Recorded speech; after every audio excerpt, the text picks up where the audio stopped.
Bashan, today is Wednesday. That's what they're telling me.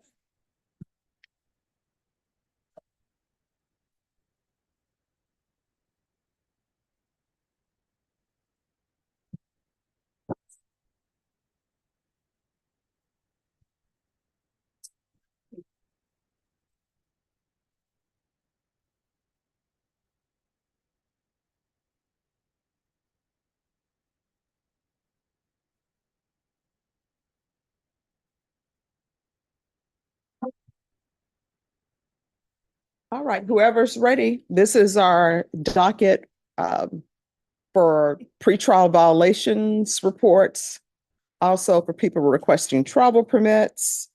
So whomever is ready, just let the clerk know and we'll start.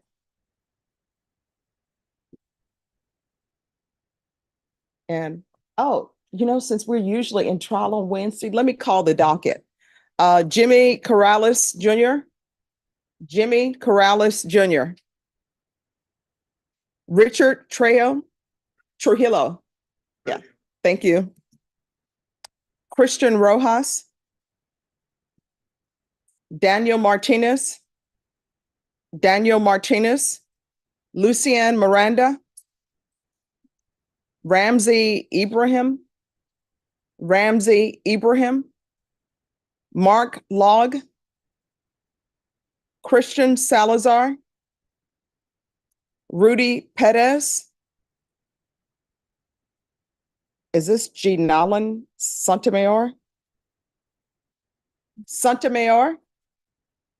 Joseph Smith. David Solar is in custody. Eric Cooper, custody. Juan Ortiz. Here on that, Judge, he's got a violation report and I don't have a good number for him. All right, we'll take that up. Rodolfo Binho.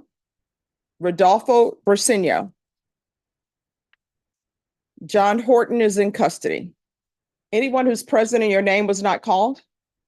Yes, sir. Over here, what's your name? Chavarria? Do you know your case number or SID number? SID number is 1069995.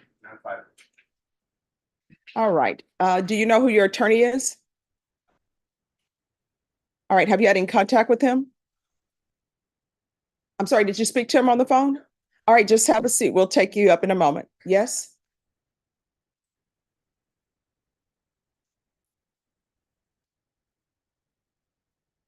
All right, do you know your case number or SID number?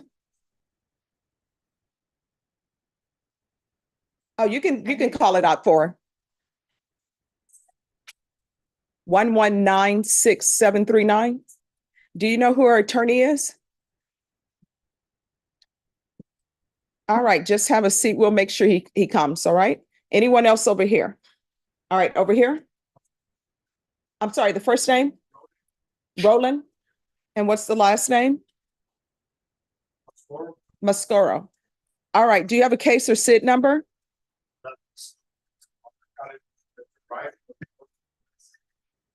All right, do you know who your attorney is? Who? Brian who? Oh, Brian Kimbrough, okay. Have you had any contact with him? All right, so the paper you're having, does it have an NM number on it? At the very top. All right, we'll get with you. Just have a seat. All right, anyone came in late? All right, attorney, so here are the rules. If you're ready, just approach the clerk. Let her know you're ready and we'll take up your violation report. If you're here for something else, just let them know you're ready and we'll take that matter up.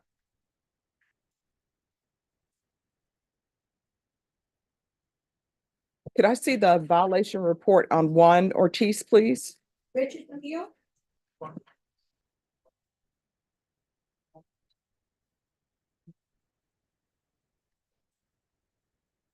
How much time he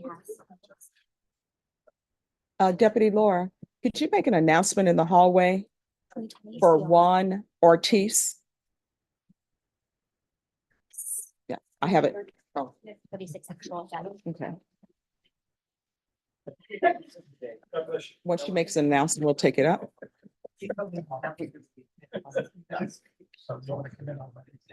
Yeah.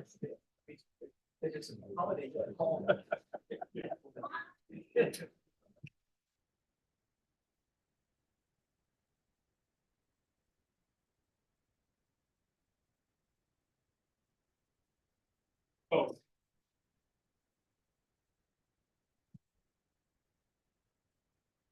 Any? Okay.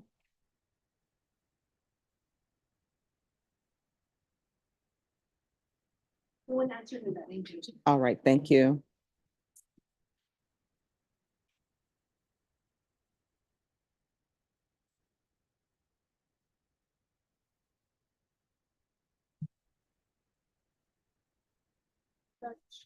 Yes.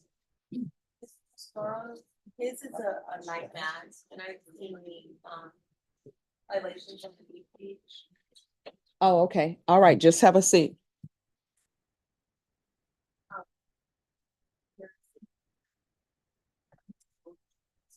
All right, State, are you prepared to proceed on Mr. Juan Ortiz? He's not present. And it's a PR bond. You ready, Mr. Charis? Court is going to go on the record. Court is calling night mag number 763-501, State of Texas versus Juan F. Ortiz. Could I have parties announced for the record for the state? Defense? Albert Chidas for Mr. Ortiz. All right, this hearing was scheduled at 9. The defendant has not appeared. The court called this hearing because the court received a violation report.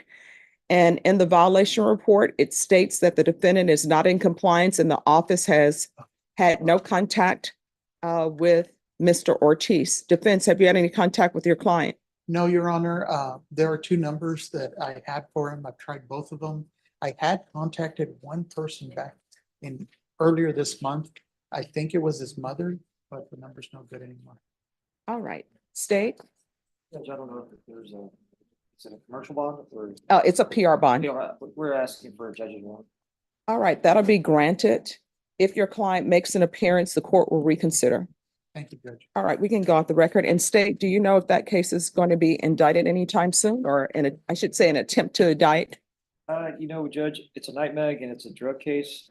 I don't know what the date is that it actually, do you know what the offense date is? Usually from offense state, Judge, May 3rd, it's probably gonna be at least another 30 days. Okay. All right, we'll keep you noted. Thank you, Judge. You're welcome.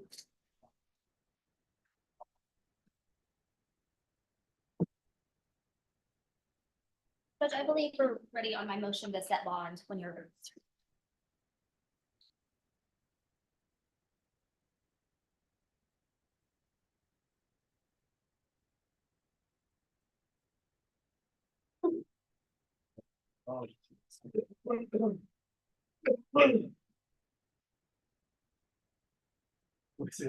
Never mind.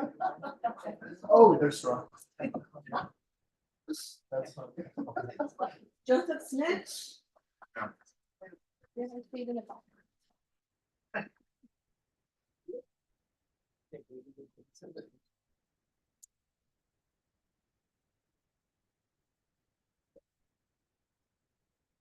All right, thank you.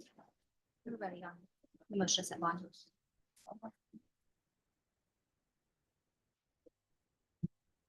All right, and Deputy Laura, we're ready on, well, did you confer with the state? Me? Yes. Yeah, I'll talk to him. Miss Valadez, Officer Valadez, just give us a moment. The defense is going to confer with the state quickly, then I'll bring you back into the room.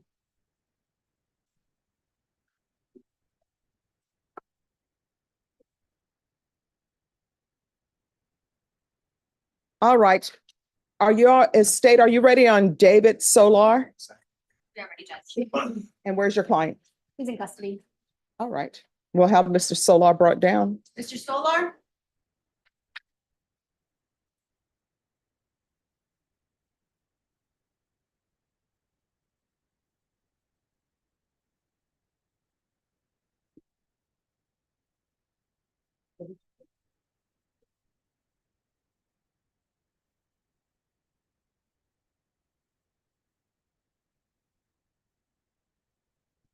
All right, court is going to call 2020 CR 2484, State of Texas versus David Isaac Solar.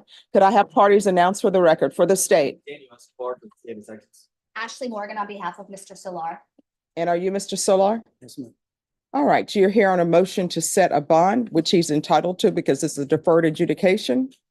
State, have you had a chance to review the defense's motion? Yes, Your Honor, we conferred about an amount for the bond. All right, and Well, defense has proposed and conferred with the state, and we are agreed to a $12,500 bond. Mhm. He does have family in the courtroom, and he will reside at 5519 West Commerce Street, Suite 1. Mr. I'm sorry, Solar, what's the address again? 5519 West Commerce Street in San Antonio, Texas. He'll be at Suite 1. I apologize, Judge. No problem. Mr. Solar does have 5 kids. He pays child support. He owns a small business called Solar Moving, so he is employed. Okay. All right, you want to raise your right hand for me, please? Do you solemnly swear and affirm the testimony you give will be the truth and nothing but the truth, so help you God? All right, you can lower your hand. State your name for the record. David Isaac Solar. All right, does anybody want to ask him questions about how much money he can pay for a bond? Yes, may I proceed, Judge? Sure.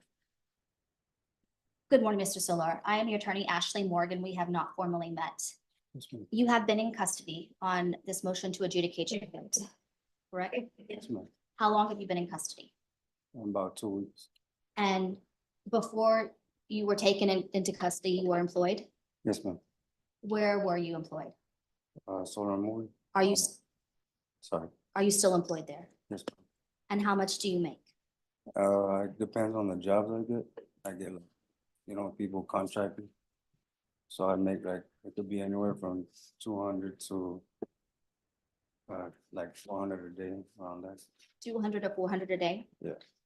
And if this judge does set a bond, do you believe you would be able to afford either a cash bond or a surety bond? I believe so. Do you think you could afford a surety bond? What is that?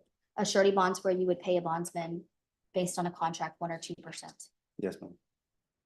I pass the witness. I have nothing to say, Judge. All right, so off the record, have you all conferred on this motion to revoke? We have, Judge. So what's going to happen with the motion to revoke? I believe we'll be setting it for a hearing. I need to talk to Mr. Solar about our defenses. All right, y'all want to discuss that and then I'll set a bond Yes. because I'm going to give you all a quick turnaround for a hearing on this. Okay. All right. And if you all are ready for a hearing today on it, the court can take it up today.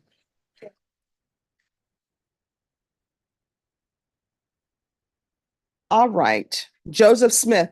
Yes, ma'am.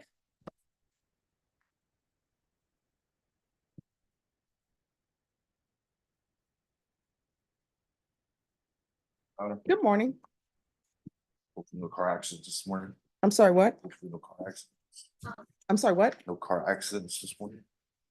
No. I mean, why would I be in a car accident this Last morning? Last Thursday. I wasn't in a car accident last Thursday. Yes. Okay. Are we in the time continuum? Did I forget something? That's where you said you were an offender bender last Thursday before you get it. No. Maybe you need something about the scratch on your face. Oh, yeah, that's not from a car accident, but it was an accident. But Sean, why did you bring that up? Because now my mom is going to talk about it again. Mom, I'm taking care of it. I'm trying to take the scar down. It's so hard. None of that stuff is working. I should have done the yogurt thing. Is it too late to do your yogurt thing? You try, Judge. Okay. All right, the court, we're going to go on the record. Court is calling night mag number 743637, State of Texas versus Joseph Smith. Could I have parties announced for the record for the state? Jason Garahan, Your Honor. Defense? Sherrick for the defendant. And are you Mr. Smith? Yes, ma'am, I am. All right. My understanding is you're in custody and state is aware that the court was informed, and I believe the state was informed that there was a finding of tampering with the strap, and that was found by the magistrate judge. And they ordered that you be remanded without bond. So we are now here to hear this. So have both parties received the update letter from pretrial services state? Judge, no, I have not seen that. Was that the one that came Monday?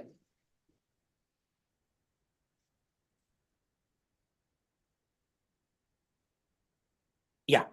I've seen that one. All right, so I'll let the state review it.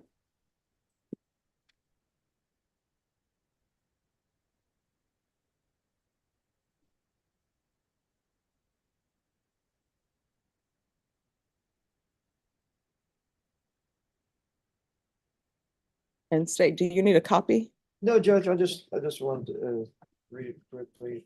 Sorry, I'm almost done. Oh, no problem. All right. So both parties had a chance to review. Yes, Your Yes, Honor. Your Honor. All right, so according to the updated letter, the office made contact with the defendant. This is what's in the letter. And it states, the defendant who agreed to travel from his home in Eagle Pass to San Antonio for inspection. However, he did not arrive. The defendant stated he spoke with his attorney and would not be traveling to San Antonio for device inspection. This officer attempted to make contact with the alleged victim in the case, but was unsuccessful, and a welfare check was requested from SAPD. As of this writing, the defendant remains in non-compliance. And they said they received a strap tamper alert from Sentinel Monitoring Call Center on May 24th, 2024 at 4:13 p.m. And they said this indicates that the defendant may have attempted to cut, remove, or tamper with the strap attached to the device. All right, we're here, and the pretrial services officer is here. Judge, it's our opinion that Ms. Valadez there is engaging in official oppression of my client. She has harassed him continuously. All right, so here's the thing. No. No. Let me say this.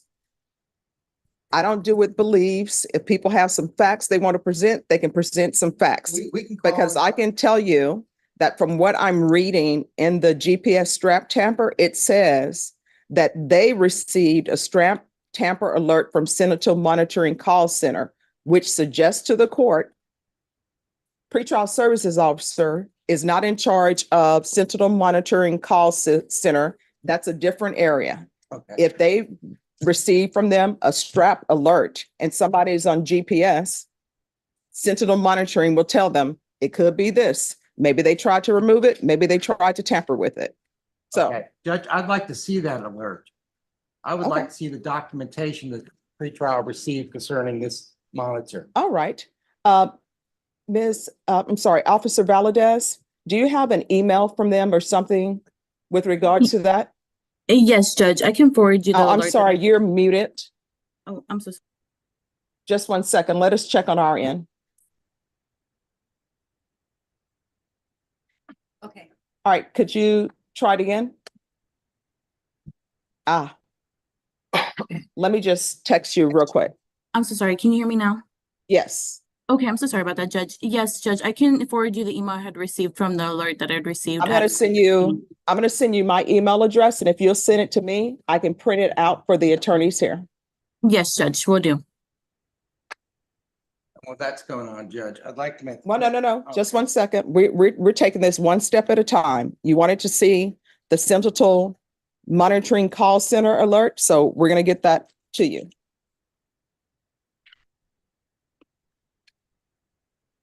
What? 3 times. Let me see.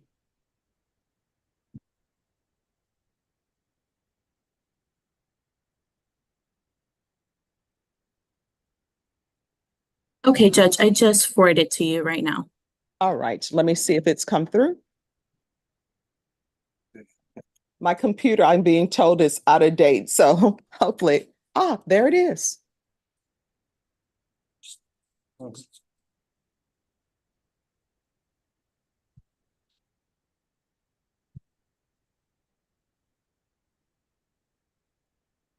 Do this.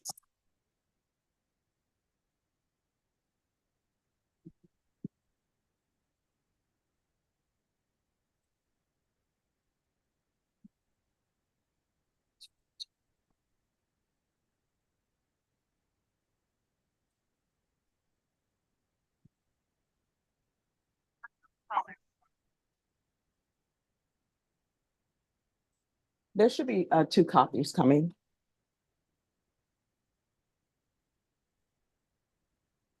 And I'm assuming nobody's going to be objecting to hearsay with regards to the document that you No, received. I'd like to see the document. Okay, sure. All right, thank you.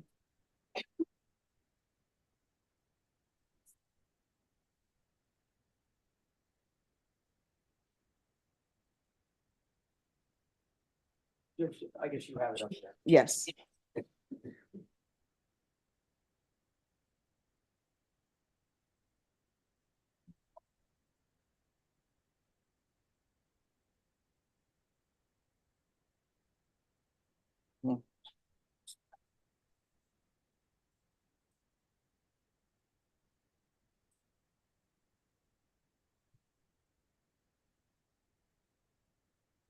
Apparently, Judge, looking at this, it shows that it was working completely, no problems with it. No, No here's the issue. thing. It's not the issue of whether it's working.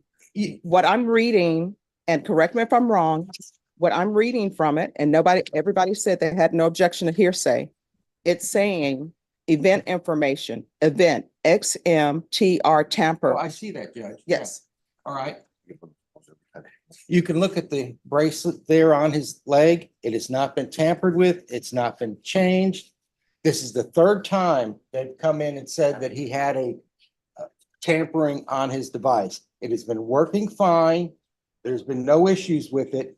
At 4:45 on Friday of Memorial Day weekend, he is in Eagle Pass, 3.5 to 4 hours away. They want him to come into San Antonio. I guarantee when he shows into San Antonio, there's nobody open. I advised him that on Monday, I will approach the court and I will bring this issue up to the court, which I did. Okay, so here's the thing.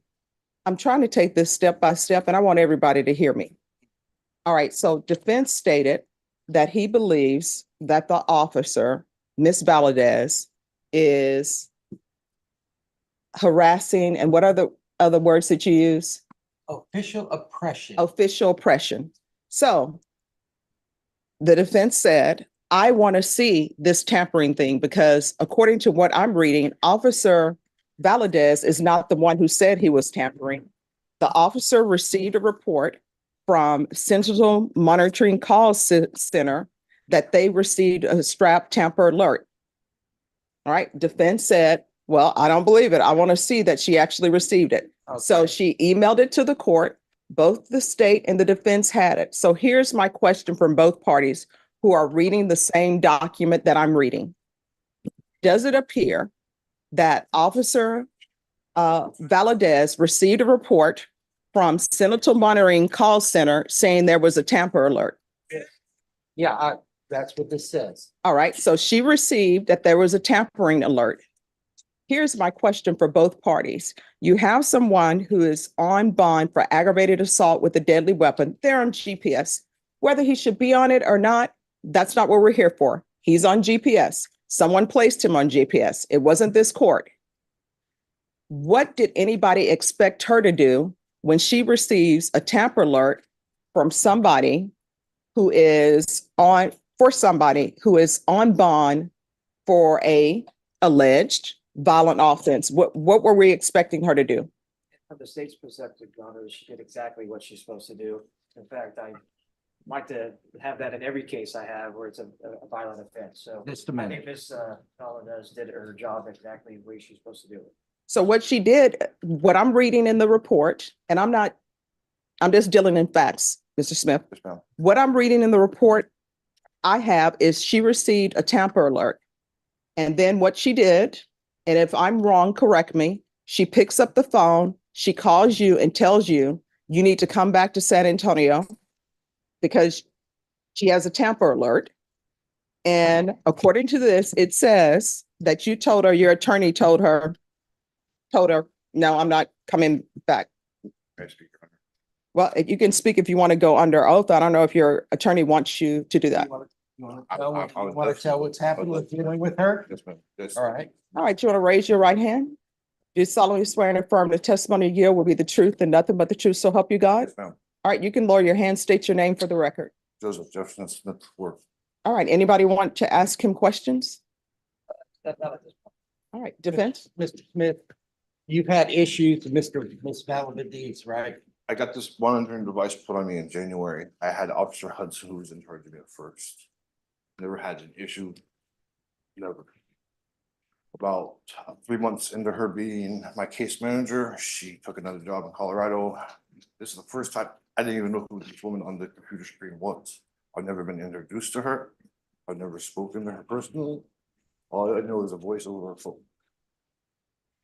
This is the third time I've had to drive from Eagle Pass to here, have another one replaced because the Centennial Monitoring Company will call me every other day between midnight and 8 o'clock in the morning, 2, 3, 4 times a night, and ask me, where are you at? And sometimes I've been so aggravated, or I've told them, you're monitoring me, you see me on the computer, you tell me. I'm sitting in my home of residence, I'm asleep, 4 o'clock in the morning. You're waking me, my children, and my wife, she has to go to work. This is where I'm at.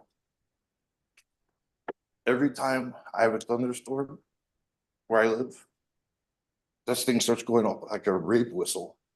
I myself have called police in San Clemente or Orange County, California, trying to let them know because I was freaking out because it was going off. Then eventually I got a hold of like a duty officer that worked at the pretrial confinement place. He told me he would let one of them know what was going on, and if there was an issue, they'd call me back. Never been an issue before. The whole tampering with it, Your Honor, if you would like to, or have maybe one of the officers take a look at it, you can tell it's not been tampered with.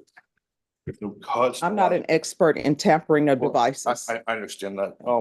Actually, I have a huge sore on the side of my foot where it's rubbed me raw, and I have a infection coursing through my veins because it's the circulation in my feet. I'm getting all the surgeries I've had. I can see how fat my hands are today. I swell up. I've had issues with them not charging properly, and I've had to come back and get a new one put on. It's, like I said, this is the third or fourth time this has happened. The issue, and I don't know why there is an issue or why there's so much friction with me and Mrs. Valadez, other than the fact that she tends to speak to me in a demeaning manner, like, and I know she has a job of authority, and I understand that. But also, I deserve respect. And to be told, I'm done talking to you, give the phone back to your wife, is nonsense. It's got nothing to do with my wife. Now, secondly, where I live, I don't get a very good cell service. I live right on the river, where the big exits is happening. So my wife is secondary number. When I can't get service, then they can't get through to me, they call her, and I'm right there. You know, I'm never more than 2 seconds, a minute away. And she brings the phone right to me, whether I'm in the shower or I'm working on my vehicle in my driveway. Right there. When I leave here, it's like I'm punching a time clock. They watch me go home all the way to Eagle Pass. I mean, that's what GPS is. I understand. Last week I asked when I left, and I came to see if I could get it taken off. Mhm. I actually asked her, look, she called when I left the court, and I asked her, ma'am, may I please stop and buy a book, something to read to keep my mind, you know, I'm going crazy at home, plus I'm hungry. She told me absolutely not, you can't get out of your vehicle. As a matter of fact, if you stop with something, I need you to fax me a copy of the receipt. Yeah, I mean, that's the way GPS works. I understand that, ma'am, but it's in the manner of which it is done. There's ways things can be done, and there's ways you talk to somebody that you think that, you know, you're a very respectful woman, and I know a lot of judges who aren't, and I believe that helps you out in your career. She would get a lot more from me, a lot better conversation out of me, if she would just learn better people skills. All right, so I'll just leave it let at that. me tell you something. Sometimes people don't have what they call good bedside manners, right? And some people For example, I have a friend, he's an attorney. And he would always, and he still to this day does it, he'll tell his client every possible worst thing that could happen, things that are out of the realm of possibility that would never happen. And then that person will say like, oh my gosh, I'm terrified. But here's the thing. Yeah, but here's the thing. When people talk to people, yeah, I'm like, let's not be mean to each other. But some people are 100% business and they're not doing it in a nice way. Some people are, look, you're stopping. You're not allowed to stop. If you're going to stop, I need a receipt from the restaurant you stopped at. No, That's the way it is. But we were just here. Yes. And correct me if I'm I wrong. remember you told me, look, you know. No, stop. Correct me if I'm wrong. When we were here last time, I said that you're allowed for medical appointments. Did I say for anything else? Work. Work and medical appointments. That's all I said. Did I say for anything else? No, I mean, I've been here since 9 o'clock. I was driving 3.5 No. hours back home. Here's the I thing. had to get gas. When you're on GPS, you're on GPS. And if you're on full GPS, you know what that means? That means sometimes that if somebody's having a cookout at your house, you can't even step out to go in the backyard to watch the grill. All right. No. Listen to me. That's what full GPS is. When you're on partial GPS and it says you're allowed to go to work, that's all you're allowed to do. You're not allowed to make other stops. Now, what I will tell you, there are some pretrial officers who will say, the Burger King is on his way to his house. That's fine for them to stop there. And guess what? That officer is not allowed to, is not supposed to allow you to do that. But there are some officers who do. But then you have some officers who go strictly by the letter of what's in the motion. And if the motion says you're only allowed to go to work, guess what? They're not going to let you stop at Burger King on the way. They're not going to let you stop at HEB on the way. If there's an emergency where, hey, my tank is on empty, I'm not going to be able to make it, usually they'll let you do that. But this other stuff, stopping at restaurants or let me pick up groceries or let me pick up some eye drops, some officers will say no. And you know what? They're not wrong for saying that. I will tell you, the officer who tells you when you're on partial GPS and you're only supposed to be going to work, that officer who gives you a pass and lets you stop at Burger King and Whataburger, they're actually in the wrong because they're not supposed to allow that to happen. It's because if that officer were to allow that and something were to happen at the Whataburger or Burger King involving that person, guess what? It's going to be the officer's fault. And that officer is probably going to get fired and everybody's going to rain thunder on that officer because this person is only supposed to be going to work and this person is only supposed to be going for medical appointments, period. That's totally understood, Your Honor. And Well, I've had her Judge, call. Well, no, he's testified. I've Let had him her finish. call and be like, get on the phone with my wife. My wife is here if you correlate to her. Where's your husband at now? And why is he driving 53 miles an hour down the road? I'm like, sitting right next to my wife. In my home. And my wife will hand me the phone, here. They say that you're driving 53 miles an hour down some highway right now. Judge, I'll give you an example. No. Do you have questions for him? He's still on the witness stand. And with the whole, me ask, I remember, you told me, you need to go somewhere, ask. I asked her, she said no. She shot it down. In the story, I told her it was, hey, I was hungry, but I gotta stop and get gas anyways, so I'm driving 3 miles, I get something at the truck stop. She was done speaking with me evidently, because she just said, give your wife back the phone. She doesn't have anything to say to my wife. It should be with me. Mr. Smith, Yes, sir. when you were in court last Thursday, did you receive a call from Ms. Valadez? Multiple times. And what was her statements? Why are you still there? I told you you're only allowed there until 1 o'clock. Why have you not called me every hour on the hour? And my wife stepped out and let her know, hey, the court is really busy today. If you remember, I was the last one that day. It was Thursday. We leave for like 5 o'clock.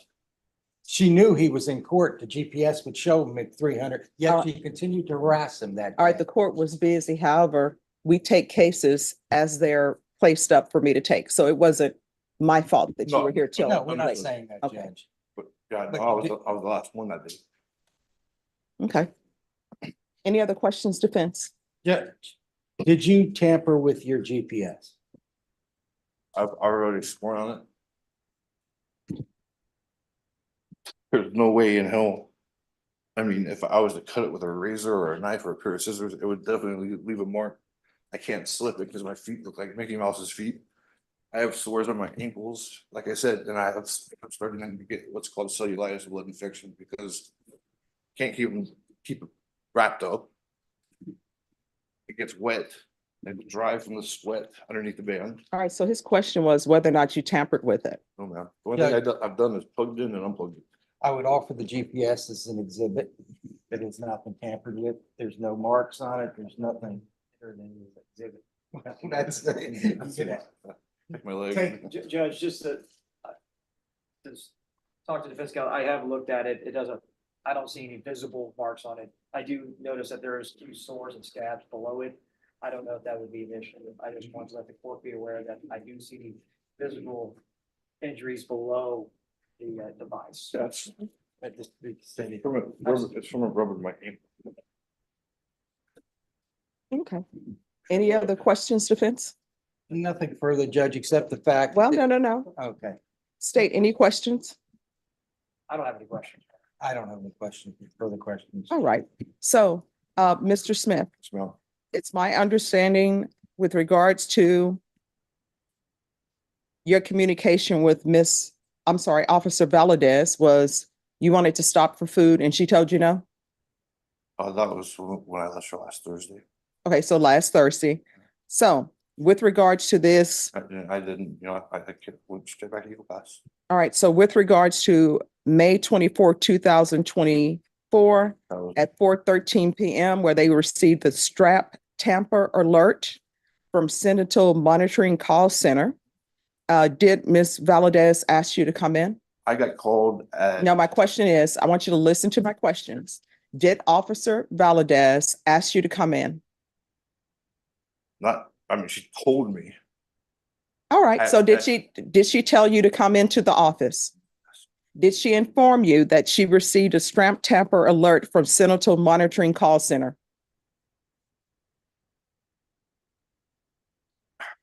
There's extenuating circumstances. No, my question is- Yes, she did. All right, so Officer Valadez told you that there was a strap tamper alert from the call center, yes or no? Yes, ma'am. And she asked you to come in to San Antonio, yes or no? Yes, All right, what time was that when she asked you to come that was in? at 16:45 on Friday. It was 6, 4 to 5, 4 to 4. that's PM? Yes, ma'am. So she asked you to come to San Antonio? Yes, ma'am. All right, and what was your response to her? First of all, I have no one to watch my son. I have 2 service dogs that are there. Secondly, by the time I get there, it's the start of Memorial Day weekend. She told me I had 2 hours to get to San Antonio, which, if you're Mario and Jetty, maybe. By the time I got there was gonna be nobody there. And Well, no. You never arrived, so don't even give me this. By the time I got there, nobody would be there. no, My question to you, listen to me carefully. My question to you is, when she told you to come to San Antonio because she had received a strap tamper alert from the calling center, what was your response to her? that happens every time it thunderstorms. And that I was going to speak to my lawyer before I left. And let him know what was going on. Because, I was being set up for failure. There was no way I was gonna make it anywhere on time for this. And I didn't feel that it was. All right, so here's the thing. I appreciate that you want to tell your story the way you want to tell it, but I'm trying to get to the bottom of things, so I just need you to answer my question. Officer Valadez called you and said that she received a strap tamper alert from the calling center, yes or no? Yes, And then she told you that you needed to come to San Antonio to address that, yes or no? Yes, Then what did you do next?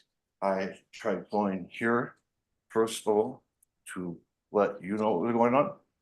I had talked to one of your clerks, they told me you were gone for the day. Contacted the Centennial place myself and let them know what was going on. What did you say to did you call Officer Valadez? I tried speaking with her over the phone and she had the entire conversation was with my wife. She would not talk to me. All right, so here's the thing. I'm asking you these questions No, I and listen to me. In the report that I received, it says the defendant stated he spoke with his attorney and would not be traveling to San Antonio for device inspection. Did you say that?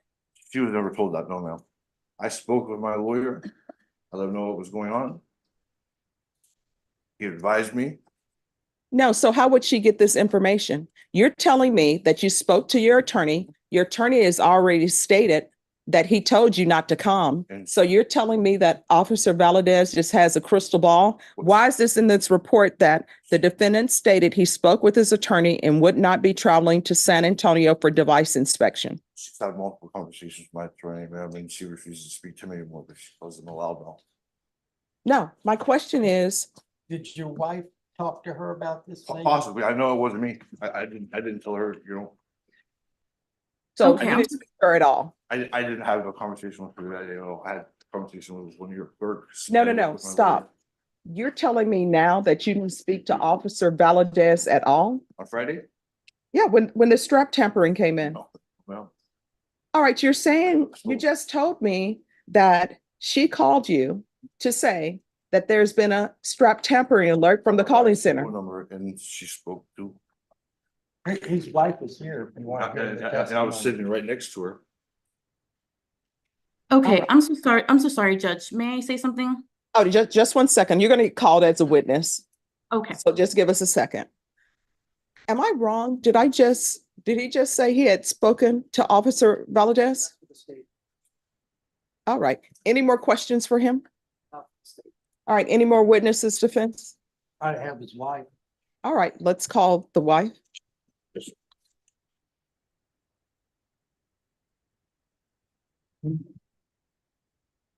Morning, Your Honor. Oh, good morning. State your name. What's your name, please? Evelyn Smith.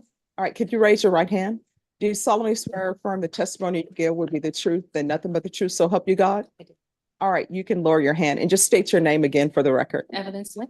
All right, defense. Ms. Smith, on or about the 24th of May, did you have a conversation with Ms. Valadez? Yes, I did. Okay, did she call you directly that day? Yes, she did. Did she call your husband that day? No, she didn't. All right, did your husband talk to her that day? We were on speaker. So he was on speakerphone, but the conversation was with you? Yes. Okay, what was the nature of the conversation? She basically said that it was tampered with. She said, I answered and she said that he had removed it. I was looking at him to where I said, I'm here. He's right, he's right outside. I can see him. It hasn't been tampered with. What is it that you want us to do? She said, well, maybe he moved it, tapped on it or something. I said, let me check. We're here. It hadn't been moved. I put him on speaker. He's like, nothing's wrong with it. I haven't done anything to it. I asked her if she wanted to call me from her cell phone so she could FaceTime so we could see the monitor.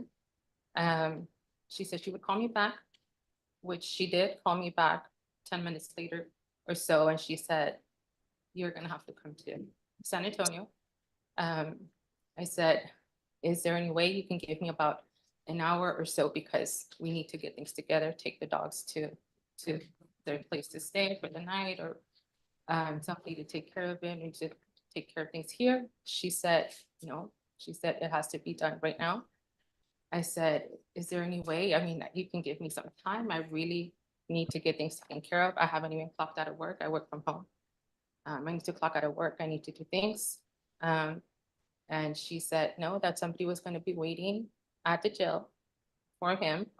And I said, look, I honestly, we were just in San Antonio yesterday. We're going through a financial situation it's really hard for us to get things done and get everything going right now. I said, if you can give me some time, let me figure things out. She's like, I don't have time. I said, can I call you back in 5 minutes? She's like, I don't have 5 minutes. He needs to be here. I said, she recalls I started hyperventilating. It was just too much to where I couldn't talk to her. And she was just like, okay, he needs to be here. I'm sorry. And if he's not here, we're gonna set out a warrant for his arrest. But he needs to be here. Somebody's gonna be waiting for him at the jail. He has until 8 o'clock. And I tried to figure things out as soon as I hung up with her. And we called the attorney. And that's what led to us believing that it would be okay if he didn't go.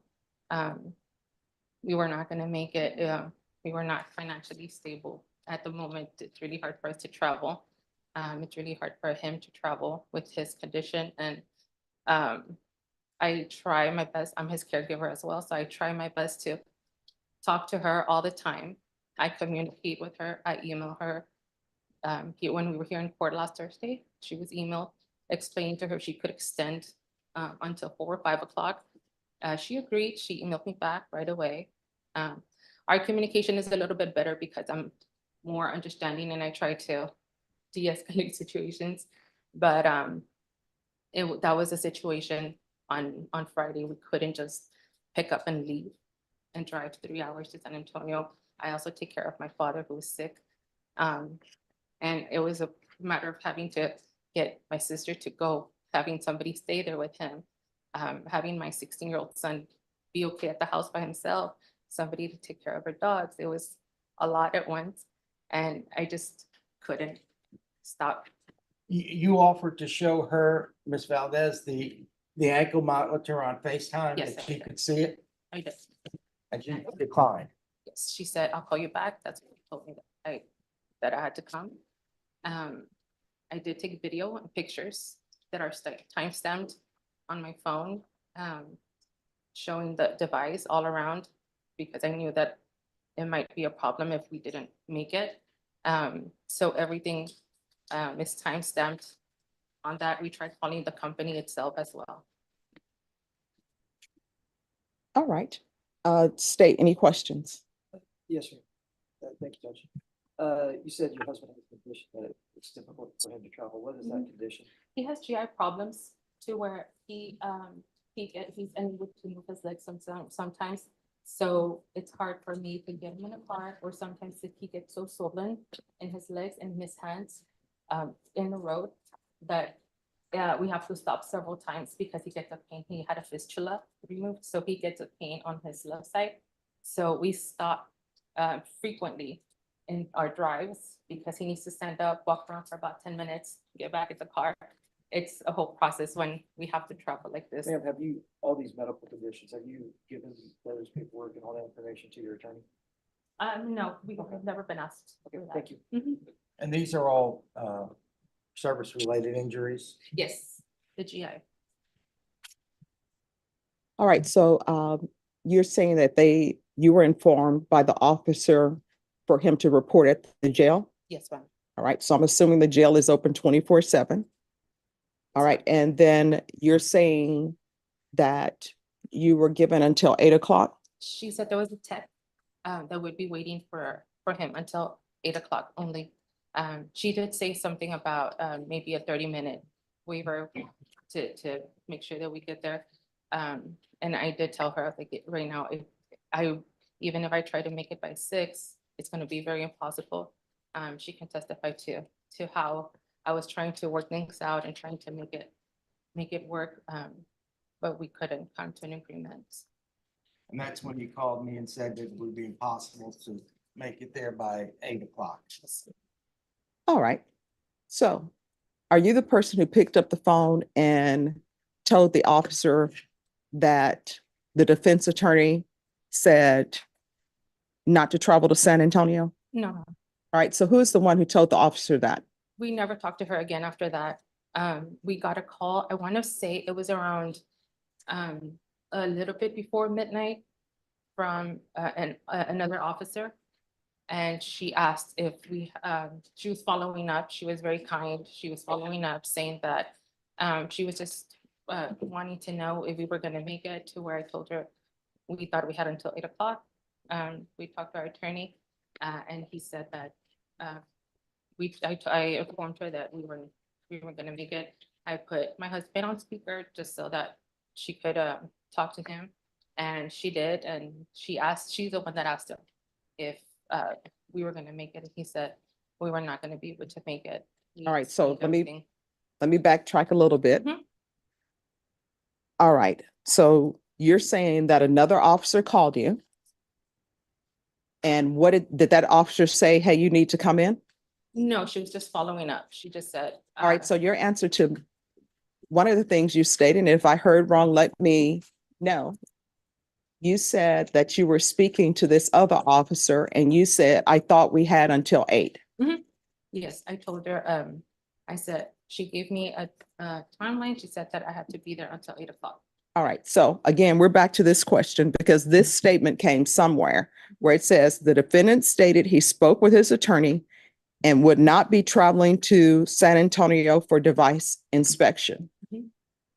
So did they, and nobody's going to get into, the attorney's not going to get in trouble here. I'm just trying to get to Right. what advice was given. So my question is, did you or your husband inform either Officer Valadez or another pretrial service officer that your attorney said not coming to San Antonio? Yes.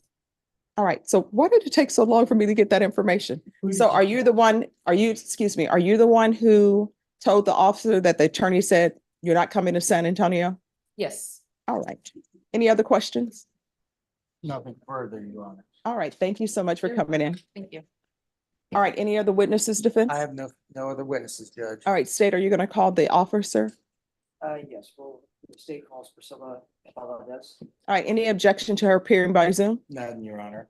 State. All right, Officer Valadez, can you raise your right hand for me, please? Do you solemnly swear and affirm the testimony you give will be the truth and nothing but the truth, so help you God? Yes. All right, you can lower your hand. Just make sure you keep your voice up so the court reporter can hear. If you'll state your name for the record. Priscilla Valadez. State.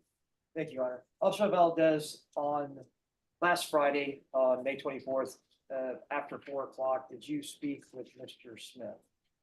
Yes, I did. And did you also speak to Mrs. Smith, his wife? Yes, I did. They were both, the phone call was on speaker. I could hear Mr. Smith on the other line, on the other end of the call. And can you please tell the court and the judge what that conversation pertained to and why you contacted those individuals? Yes, so I had received a strap tamper alert from Sentinel Monitoring System, which is the GPS device company, about 4:13 about a strap tamper. I had called the defendant's wife, which she's put on speaker, to speak with the defendant if he had cut off or tampered with the device. She says that he was working outside on his car and might have tapped it on something. Confirmed it with the defendant. He said no.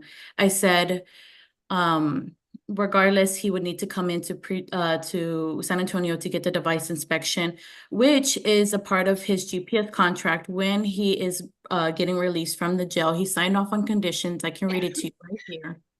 I understand and agree that I may be required to report to pretrial services or central magistrate booking office for equipment inspections. Inspections are a discretion of Sentinel or pretrial, may occur anytime of the day or night, and may result in loss of work. So I had given them, I know that they live in Eagle Pass and it is quite a drive away. Unfortunately, since he has an open case in Bexar County, there's no other Sentinel monitoring system close to where he resides, so he would have to make the trip. I had informed the defendant's wife and defendant. And the defendant, I could hear him on the other end saying, no, he's not going to come in. He was just here at court the other day. And he said a curse word and said no. He said the F word and said, no, he's not coming. So I had told the defendant's wife, I understand money issues, anything that's happening, but I'm following protocol and my supervisor, and we need him to come in. So I gave her a time period between, since they live like 3.5 hours away, I gave him until 8 o'clock, which is 4 hours. That's more than enough time. I had informed her that if he does not show up, a warrant will be issued due to his violent charge. and there's nothing, I mean, he would have to come in. And with Mr. Smith's device, is there any other special conditions? Is there anything associated with him personally, like medical? Have there been any medical records or paperwork turned over to you? Since I've been transferred over from Officer Hudson, since he's been on my caseload, he has not once mentioned doctor's appointments or any medical issues. I know that he had explained that he served in the, like, he's a veteran and he has issues going on. But he's never once mentioned to me that he's having a rash or anything in regards to irritating his skin for his device or anything like that. Because if he did bring that up to my attention, I would have informed him to come in so we can get the technician to switch it over to the other leg or do what we can to subside that, what's going on with the skin and the device itself. And just actually going towards I know Eagle Pass, like you said, I think it's about 3 hours plus away. Is it common when you have a tamper with one of these devices that you ask anybody for that matter that's on GPS to come in so it can be inspected? Yes, it's protocol. Like I had mentioned, it is a part of his GPS contract. And if he refers back to the GPS contract that he signed when he was being released, it states there that he may need to come into pretrial services or the magistrate booking for equipment inspection. And I mean, and with these devices, I think you heard earlier, he testified that he's getting calls at 3 or 4 or 5 in the morning. Is that something that happens, or is that a common occurrence also? It does occur sometimes at night just to make sure that we can confirm where he's located with the device and just make sure we're doing our job to follow up on regards to his location. And it does, I'm so sorry. Sorry, you can finish. It does occur with GPS monitoring system. It does happen. So in this particular case, it's not anything outside the norm, meaning that it's normal for them to get these calls. It's normal for him to be asked to come in. Is that correct? No, it's not the norm. It's totally normal in regards to having the device on. Okay, thank you. We'll pass it with you. Ms. Valadez, do you have his file in front of you? I do. How many GPS devices have he had on since January? So far, since from my caseload, he has had one device being switched out, and this would be the second time that I would have the technician look at his device and have it switched out again. Okay, so actually there's been 3. Is that not correct? I only have 2 on record. Okay. Do you have Ms. Hudson's file there in front of you? The previous pretrial? Did you see the email she sent to me and concerning the health issues with Mr. Smith? Let me look back at his file. One moment.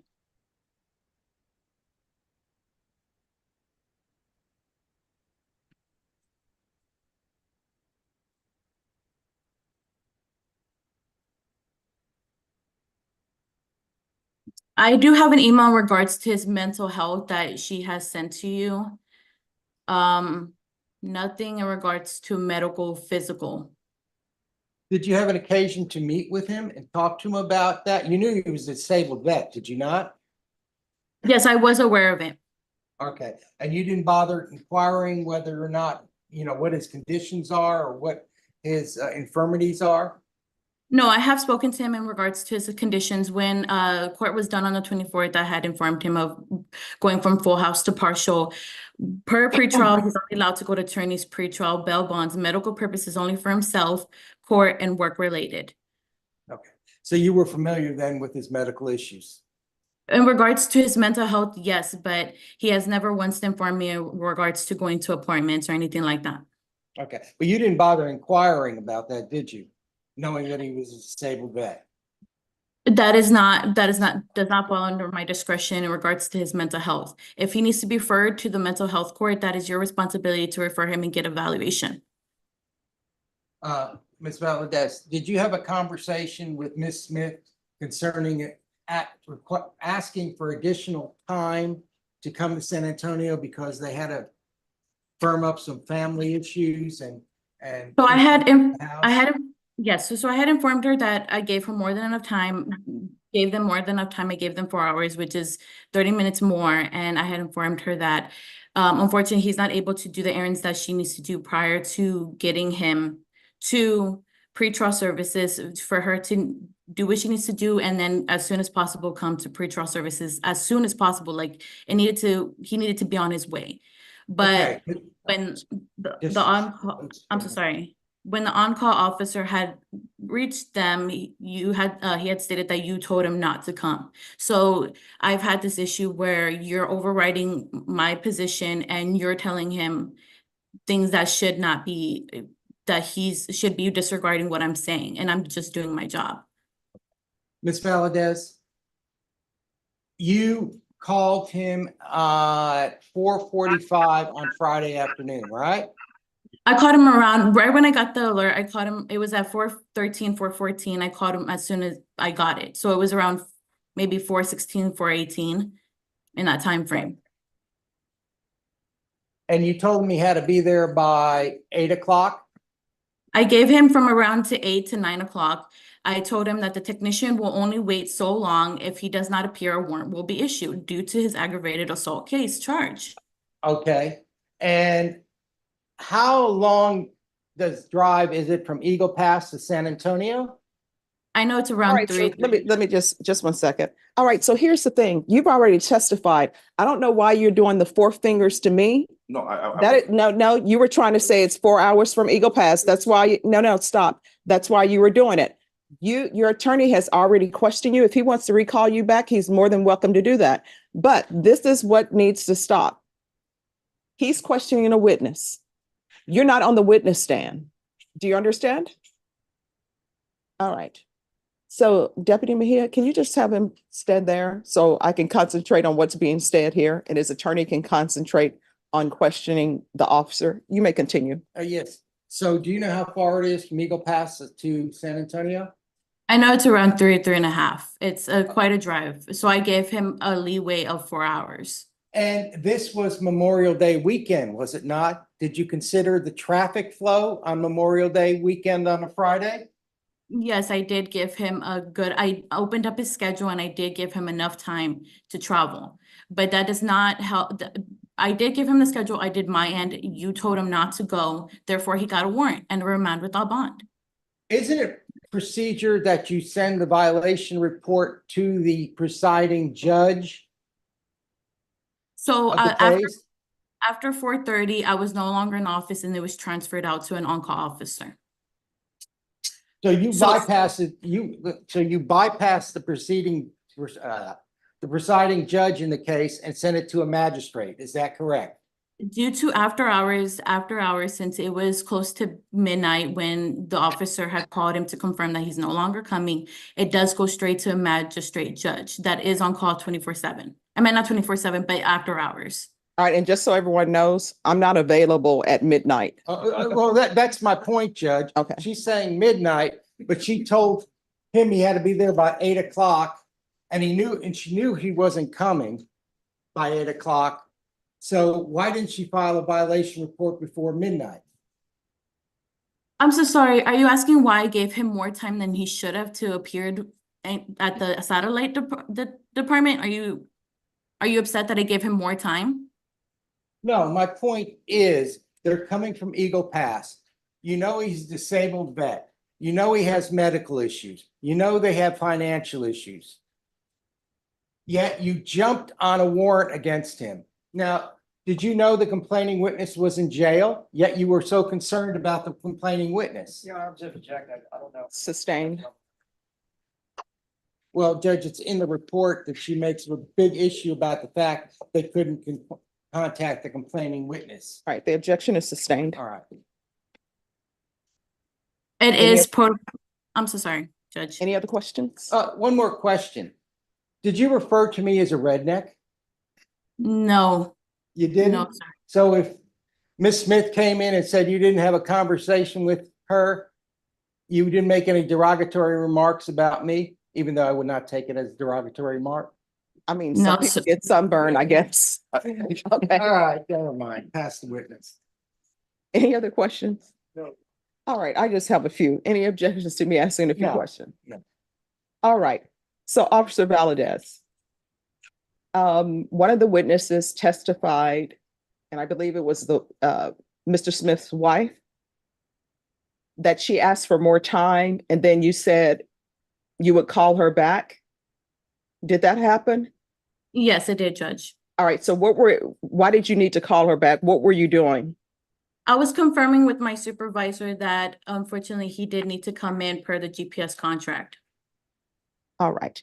And how many times have you actually seen Mr. Smith in person? I've seen him once in person when he came in for his device inspection in the past. All right.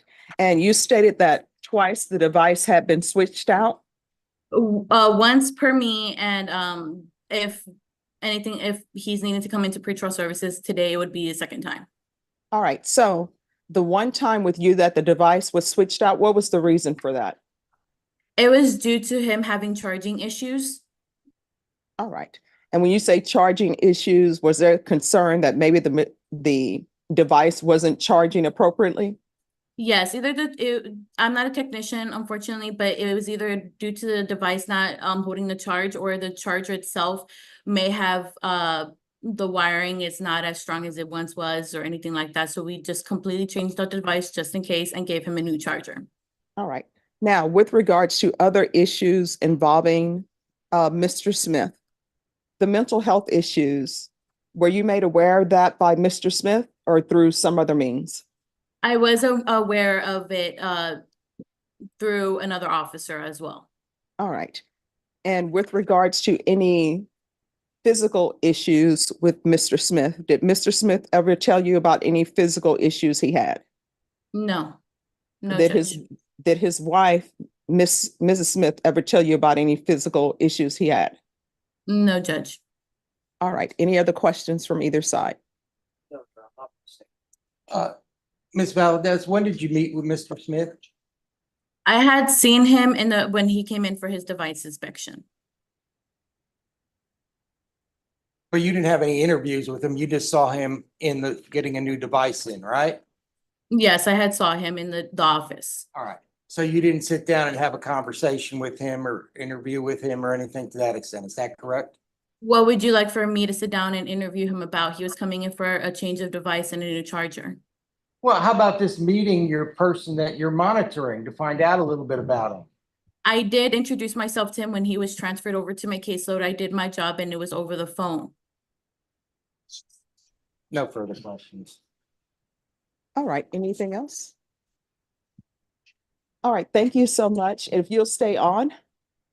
All right. So what is being requested here? And so that everybody knows, I'm not removing the GPS device. So what we're here for is he's been remanded without bond because he didn't appear. And from the court's perspective, it appears that the defense attorney told him not to appear. And I feel, when somebody receives legal advice, it's hard to hold that against them when they're following through on something their attorney told them to do. So I'm just putting that out there on the table. Anybody who wants to pick it up and discuss that.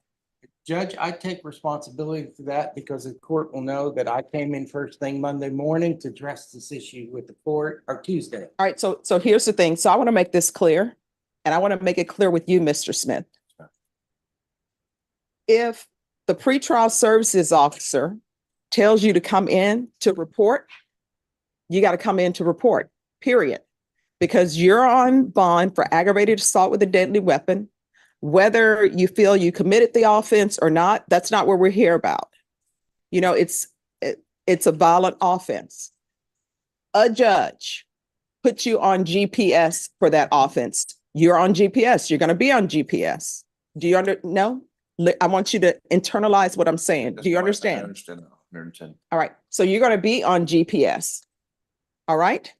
The other thing is everybody is trying to do their job. Sometimes you will have a pretrial services officer who's, I don't want to say touchy-feely, but that's what I'm going to say, touchy-feely.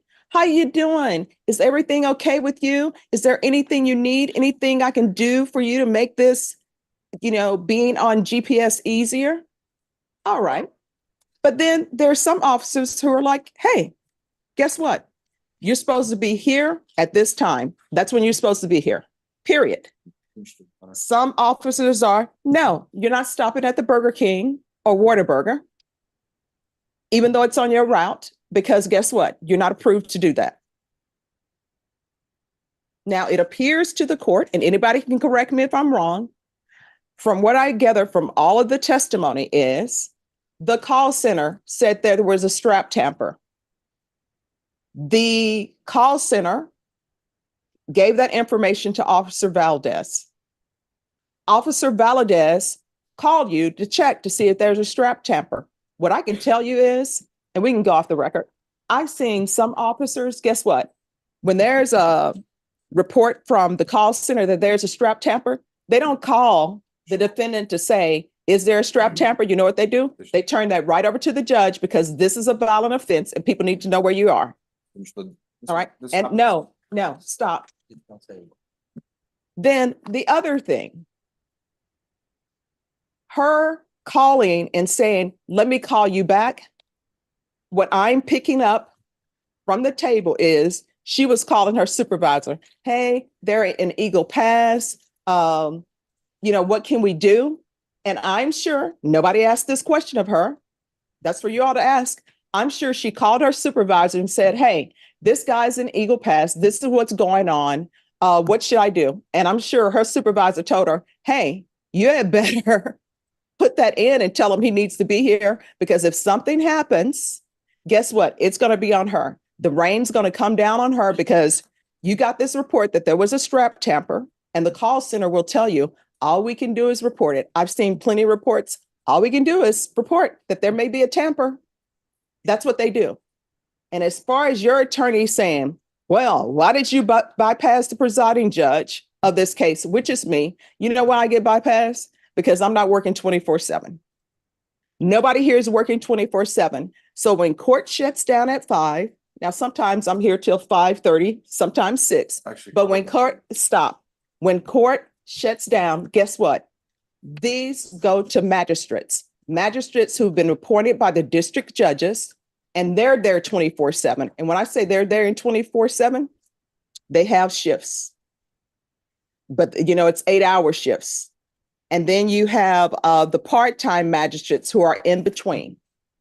But those are magistrates that are appointed by the district court judges. So the magistrate who signed this and did a remand without bond, that's a magistrate that was appointed by the district court judges. And guess what they see?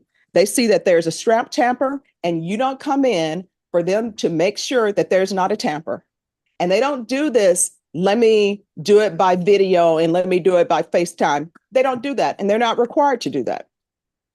So what I am seeing is, I don't think there is a official oppression by Officer Valadez. What I think is happening is she's not giving the touchy feels. She's saying, this is what you have to do, then you have to do it. That's what GPS is about. I don't know why sometimes people think GPS, being on probation, it's supposed to be touchy feels. It's not. When somebody wants you to do something, you got to do it. If this case hasn't been indicted yet, if your attorney wants to file a motion for an examining trial, he's more than welcome to do that. But guess what? While you're in this court, you're going to be on GPS. I can't tell you to ignore your attorney's advice, but I am telling you that when pretrial services officer wants you to report, you need to report. She gave you enough time from Eagle Pass. And I realized it was the Memorial Day weekend, but by 8 p.m., everybody is where they were supposed to be. So that's where we are. And you probably shouldn't say anything else, because sometimes people talk themselves out of the jail. I'm sorry, talk themselves into the jail or into prison. So state, we're back on the record. State, defense. State, what are you requesting? State's just requested that he follows the GPS, the officer Valadez or any assigned officer. And that if there's a tamper, he comes in and he follows the rules that he signed up for, Judge. At this point, we're not asking for him to be incarcerated. All right. And I would take that same position, Judge. All right, so here's the thing. I don't work 24/7. Everybody needs a vacation once in a while. As my mother would say, her mother, my grandmother told her, not made of iron. So I can't be working 24 hours a day. Otherwise, Deputy Laura, Deputy Mejia will say I sort of get cranky. I don't see it, or hangry. I don't see it. So what we're going to do is then I'll recall the warrant, and I'm telling you, and I want you to hear me clearly. When Officer Valadez tells you you need to come in, you need to come in. You understand? And we're off the record. And here's the thing, people don't have to be touchy-feely. They don't. I wasn't necessarily asking for that. Your Well, Honor. here's I the was thing, asking- people don't have to be nice when they're talking to you. I would appreciate it if everybody could be nice, but guess what? If somebody doesn't want to say, hey, how's your day going? If Officer Valadez just want to say, hey, you need to be here at 8 p.m., we got a strap tamper. There doesn't have to be, how's your day going? Do you need this? Do you need that? That's really not her job. And I ask questions, and the reason why I ask questions is because I'm trying to figure out what can be done for people to be successful in their life, be successful on probation. So her job is sort of slightly different from mine. So there you go. Officer Valadez, do you need him to report today? Yes, Judge, I still need that device inspection done. All right, so you need to get the device inspection done today. You're already in San Antonio. What time do you want him there? Whenever he's done in court, he can go straight to pretrial services and I can inform the technician. All right, so he's going to be leaving from the courtroom and he's going straight to wherever he needs to go. Do you know where you need to go? Down by the jail, I believe. It's the same place I used to go when I met. All right, is that where he needs to go, Officer Valadez? Yes, Judge, 222 South Camals, 2 blocks down from the jail. All right, is there anything else? Nothing further. Nothing from the defense. I was just, this happened. I believe it's because of where I live, but. No, I here's the live thing. In the middle of nowhere. I understand what you're saying. This but- happens but 3 you- times a week. Here's the thing. I understand what you're saying, but you need to understand what I'm saying. One, I have no control over the communication issues to Eagle Pass and the calling center.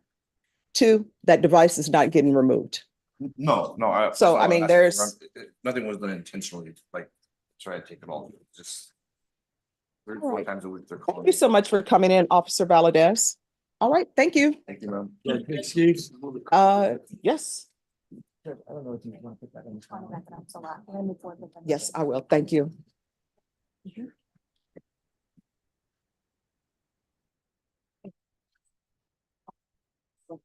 All right.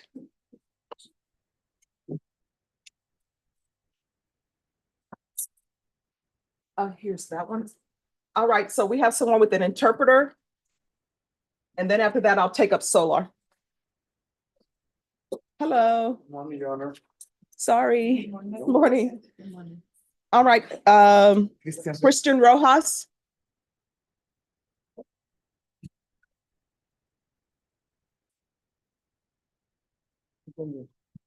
All right, court is calling night mag number 7399740, State of Texas versus Christian Rojas. Could I have parties announced for the record for the state, Jason Garahan, Your Honor. for the defense? Miguel Soto Bastana for the defendant. And are you Mr. Rojas? Yes. All right, and we have an interpreter. Could you raise your right hand for me, please? Jason. Do you solemnly swear and affirm that you will faithfully translate from English into Spanish and Spanish into English, so help you God? I do, Your Honor. All right, you can lower your hand. So the court is in receipt of a violation report, and it appears to state that there are other vehicles at the home. So that's an issue. So counsel, you want to address that? Yes, Your Honor. In this case, Your Honor, at the moment of the traffic stop, they were using his mother-in-law vehicle, not his vehicle. And their vehicle was disabled because the computer was damaged. That computer was fixed during this past weekend. And I told them to be fast in terms of putting the interlock on the system. As soon as I received normal emails yesterday, I make sure that he did that yesterday because I know the court. And He already made the installment of the interlock in their system. I got the evidence right here in my phone, Judge. All right, if you'll, Because the computer was prepared during the weekend. all right, if you're an officer of the court. He says that his client now has the ignition interlock device. Okay. All right, so I'll note for them that the ignition interlock is installed.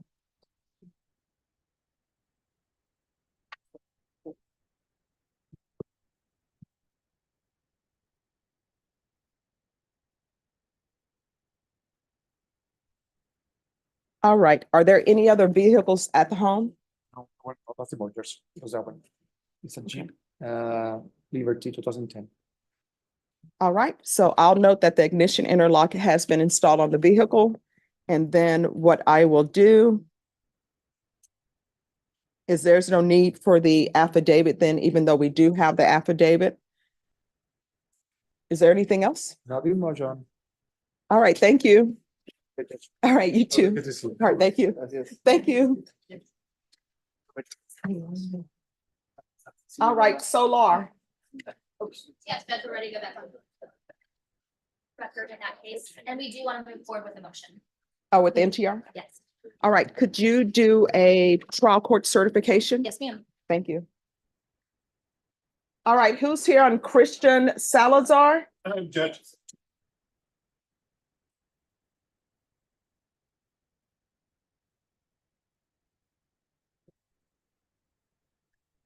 All right, have you had any contact with your client? Telephone number that I had was given through whenever he was released. I've contacted that number several times. Have an email address that. All right, just give me a moment. So we're gonna go on the record on this one. This is a PR bond. All right, court is calling NIMAC number 725322, State of Texas versus Christian A. Salazar. Could I have parties announced for the record for the state? Jason Garrett, Defense. Juan Aguilera, Mr. Salazar. All right, this hearing was scheduled at 9 a.m. It is now 10:22 a.m. Deputy Laura, did you make an announcement for Christian Salazar? Yes, Your Honor, I did. There's no answer. All right, there's a violation report. The court previously gave the defendant 3 days to get into compliance with the pretrial services officer. They have not had contact with him. Counsel, have you had contact with your client? I haven't, Your Honor. All right. Have you attempted contact? I have a telephone number I was given when I was first appointed to represent Mr. Salazar. I've left messages. And I've also had an email address that I received initially from him when I first made contact. And I've sent several emails to him for him to contact pretrial services. And as a matter of fact, when pretrial contacts me, if I have any information, that's the information I provide to him. And I sent him an email that he needed to contact pretrial and that there was a hearing set this morning. All right, state. Judge, we're requesting a judge's warrant. All right, that will be granted. Your client will be remanded without bond. If your client makes an appearance, the court will reconsider. I'll check around. He may be in custody. I'm assuming because he. All right, thank you. If you want I to, also have another case before. Media on the board. That's the one on the motion to withdraw. No, it's not a violation report. You called me when I said about it.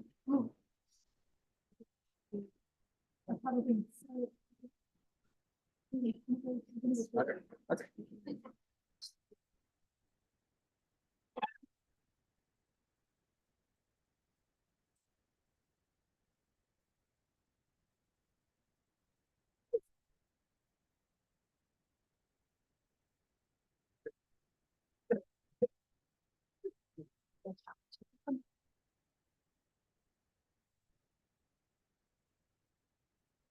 okay. Are you already on Solar? Yes, Judge.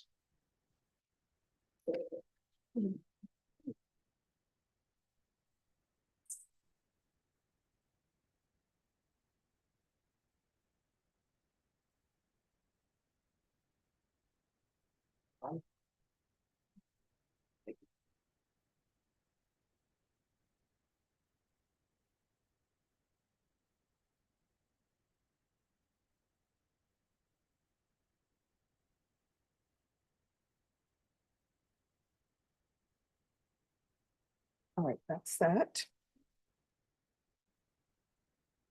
All right, the court is calling 2020 CR 2484, State of Texas versus David Isaac Solar. Could I have parties announced for the record for the state? Jason Graham, Your Honor. Defense, Ashley Morgan. are you Mr. Solar? Yes. All right, and defense, you're withdrawing your request for a bond hearing? Yes, we're gonna move forward on the motion to adjudicate guilt.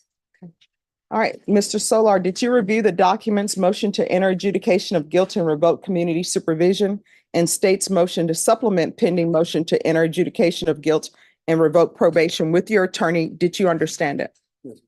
Are you the same David Isaac Solar who was placed on deferred adjudication in 2020 CR 2484 for the offense of assault bodily injury on a security officer on November 16, 2020 for a period of 3 years? Is that you? Yes. State? Yes, Your Honor, on the supplemental, motion, violated condition number 5. In Bear County, Texas, the defendant, David Isaac Solar, the denominator failed to report to the supervision officer as directed for the months of February, March, April, May, June, July, August, September, and October 2023, a violation of condition number 5. How do you plead to that? True or not true? Your Honor, we'll waive the remaining violated conditions. Any objection? There's no objection, Judge.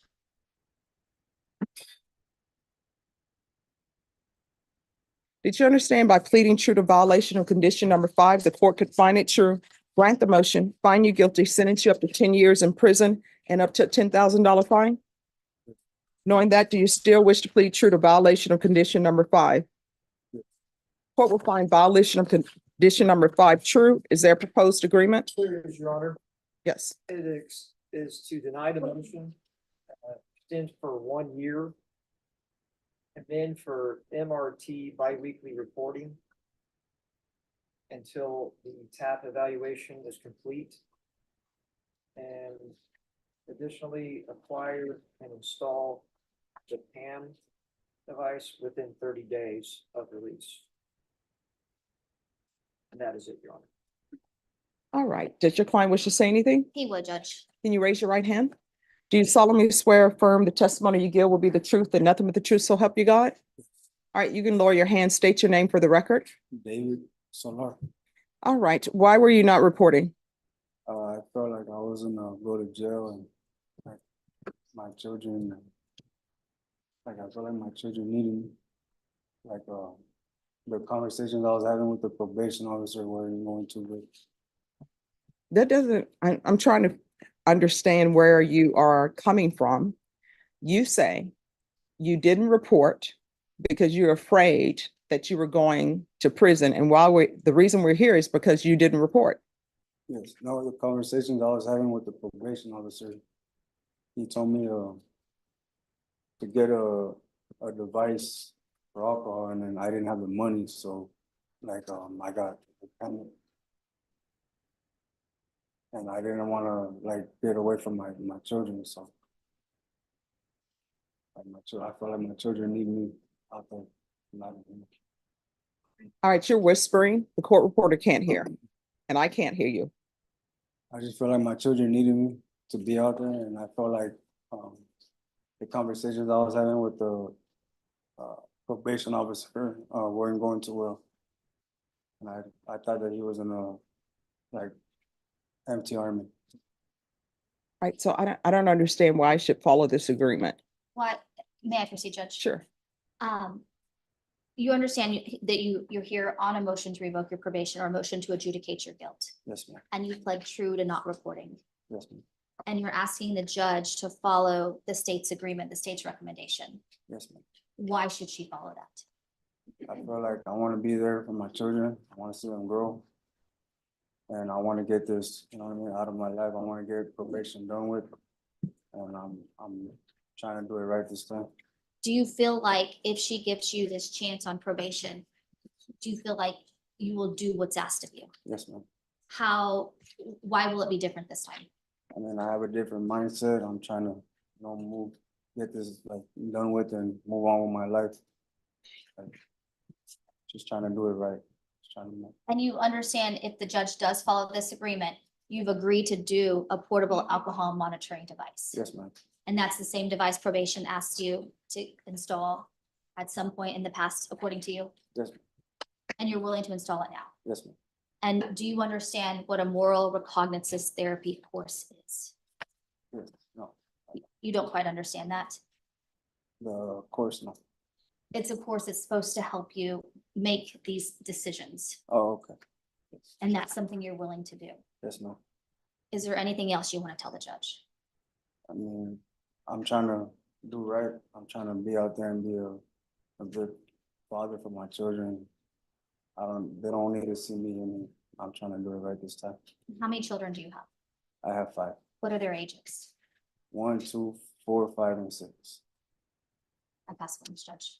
Oh, and just for the record, I know that he has children. That's why I asked him to do parenting class. It appears, because he's been on probation out of this court since 2020, it appears that he decided to have more children while he was on probation, not doing what he was supposed to do. So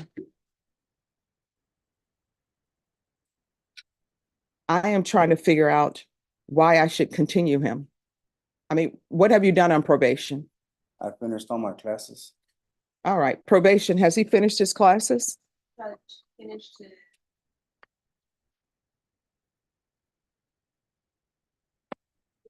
Parenting class, finished his anger management class.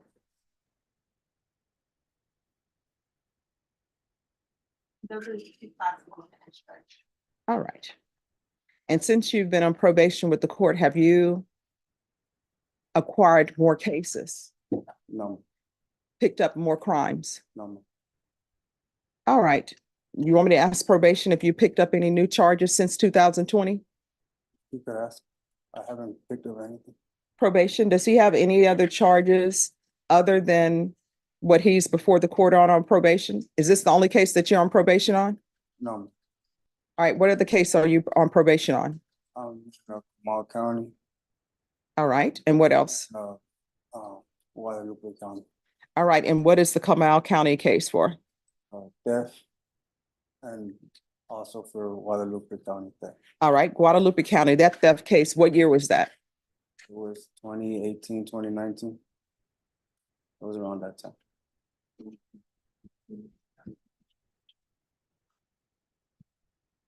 Judge, I don't have a copy of the MTR in front of me, but I don't believe those are in the scope of this MTR. No, they're not alleged. I'm just trying to figure out what he's been doing since he's been on probation for this court because he hasn't been reporting.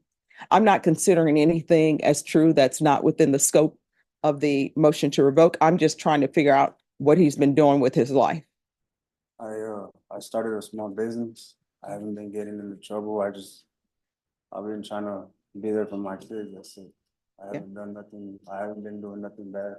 What about restitution? Judge.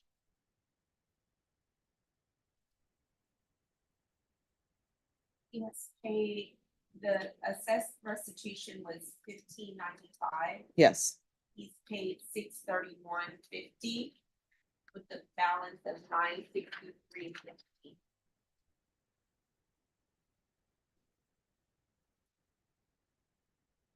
And probation, what is your recommendation? Judge, the recommendation on the court summary, is the exact recommendation that they conveyed to you. Okay. It expired November 15th of 2023, on deferred.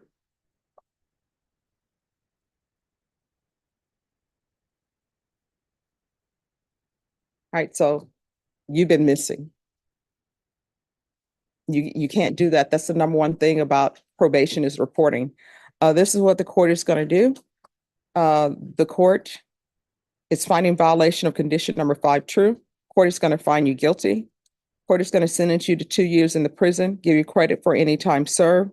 There's to be restitution of $963.50 to Herc Reynolds. And County Court Cause number 633531. Going to show you what's entitled Trial Court Certification of Defendants rights to appeal. Did you review that with your attorney? Did you understand it and did you sign it?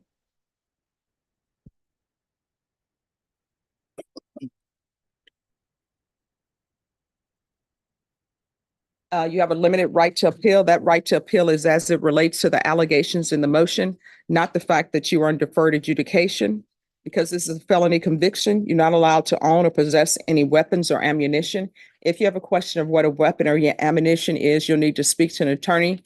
And I'll run this concurrent with Comal County case number CR 2019913C.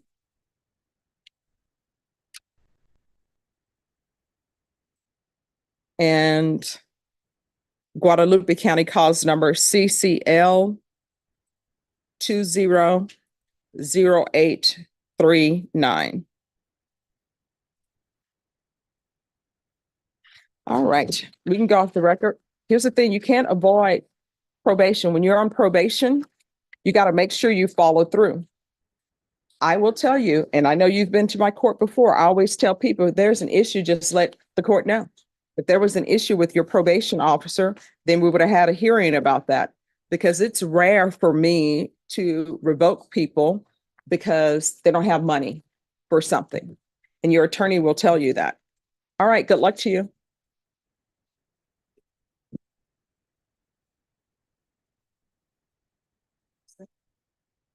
And if you can give this back to probation. Hello. So today we're doing violation reports. And so you have people who are on bond and they're supposed to follow through on conditions. Maybe they're supposed to report, maybe they're supposed to do drug testing. And this docket, we're having it because some people are not following through on what they're supposed to do. So that's what's happening. Sure.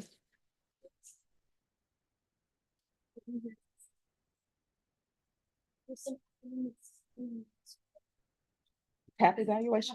Oh, that's basically a treatment alternative to incarceration program. What it is it's sort of like a resume of drug use. And that's for the evaluator to make a determination whether somebody should receive treatment for any type of drug addiction, whether it should be inpatient or outpatient. Yeah, you're welcome. All right, who is here on John Mark Horton? John Mark Horton. Who is that? Judge.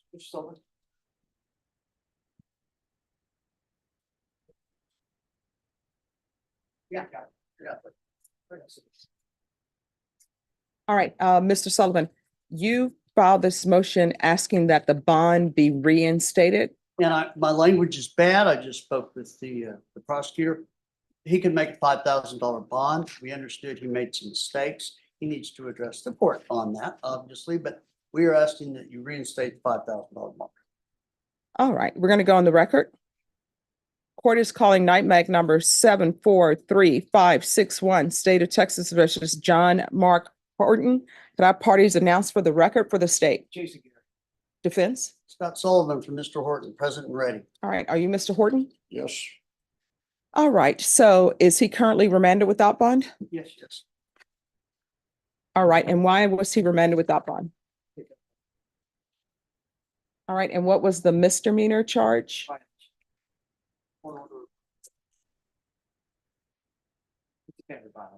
Okay. Does anyone know what's happening with that case? The underlying assault on that felony on there has been dismissed. No, I'm with regards to the violation of the protective order. Yes, he apparently went to where the victim lived. I would like him to be allowed to explain that. Well, no, I'll call him as a, let you call him as a witness, but I'm trying to understand. So there was a violation alleged of a protective order. Correct. What is happening with that protective order? It is a pending misdemeanor. All right, so is he on bond for that? He's on bond for that. All right. And what's the complainant's name? You know it is. Go ahead. What I mean.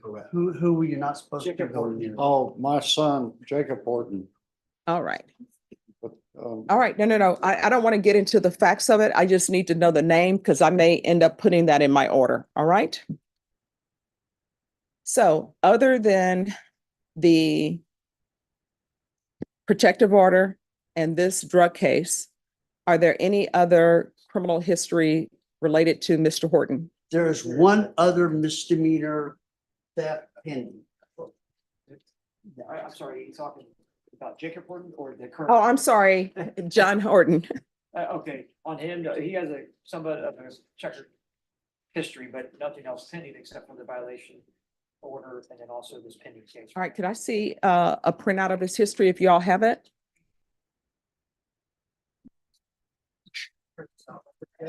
All right, thank you.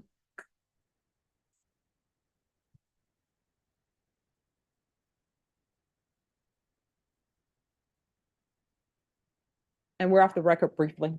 So when defense counsels and people ask for bonds to be reinstated, if I were to restate it, that means that the bondsman is back on the bond. So what I always require is the attorney to speak with the bondsman and see if the bondsman wants to be on the bond. Because if the bondsman is back on that bond, that will diminish their abilities to make bond, because when a bondsman make a bond, they have to have collateral to back up their ability to make a bond. So if you only have $100,000, let's say you have $100,000 worth of collateral, and my reinstating this bond push you beyond that, then you can't make other bonds. And maybe the bondsman doesn't want to stay on the bond. And I'm sure this is a defense counsel. It's just that's just a printout from our JD, so it's Okay. not. No, I've seen the I've seen the statewide things. I just didn't have this. All right, we're back on the record. And the court is reviewing the defendant's criminal history. I'm assuming you have no objection to the court reviewing that? No objection to that. May I have a moment with my client? Just Oh, a step back. That's- Sure.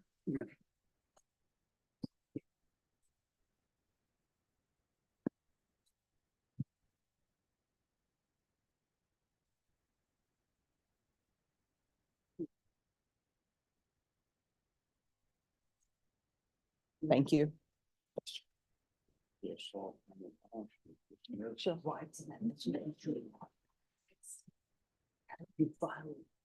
Oh, they make another bond with a different bondsman. Yeah. Okay. All right. Would you like to call your client? Yes, I would. All right, could you raise your right hand, sir? Do you solemnly swear and affirm the testimony you give will be the truth and nothing but the truth, so help you God? Yes, ma'am. All right, you can lower your hand, state your name for the record. John Mark Horton. Defense? Yes. Recently, my service, earlier, late last year, were you arrested for an assault case? Yes, I was. Has that case been dismissed to your knowledge? Yes, it has. Okay. Do you understand that the court, we're here today to ask the court to put you back out on bond, correct? Yes, sir. What was the main reason your bond was revoked? Because my son was at my house and that we're not supposed to be around each other. Okay. But you knew you were not supposed to violate that, Yes, I did. and you did. Yes, I did. Now, it's your understanding, just because the assault felony has been dismissed, if there's a protective order, you still can't go near him. Do you understand? Yes, I do. Okay, so pending you have a theft in a misdemeanor court. Yes, and I have. whatever they decide to do with the violation of a protective order, that's a separate misdemeanor. Do you understand that? Yes, sir. So if you are released, you can't go near him until you have full understanding that that's been dismissed. Yes, The protective order itself. Correct? I understand. Okay. You have a drug case pending, correct? Yes, I do. Okay. If the judge sees fit to put you back on a $5,000 bond, you will understand you have to abide by all the conditions she puts in her order, correct? Yes, I do. And if it still means you can't go near your son, you can't until the courts allow you. Do you understand that? Yes, I do. Okay. Where have you, if you are released, where do you intend to go? I hate him for hope. Okay, and because you need drug treatment, correct? Correct? Alcohol treatment. Alcohol treatment, okay. And do you believe alcohol, without going into specifics, has been one of your biggest problems? Yes, it has.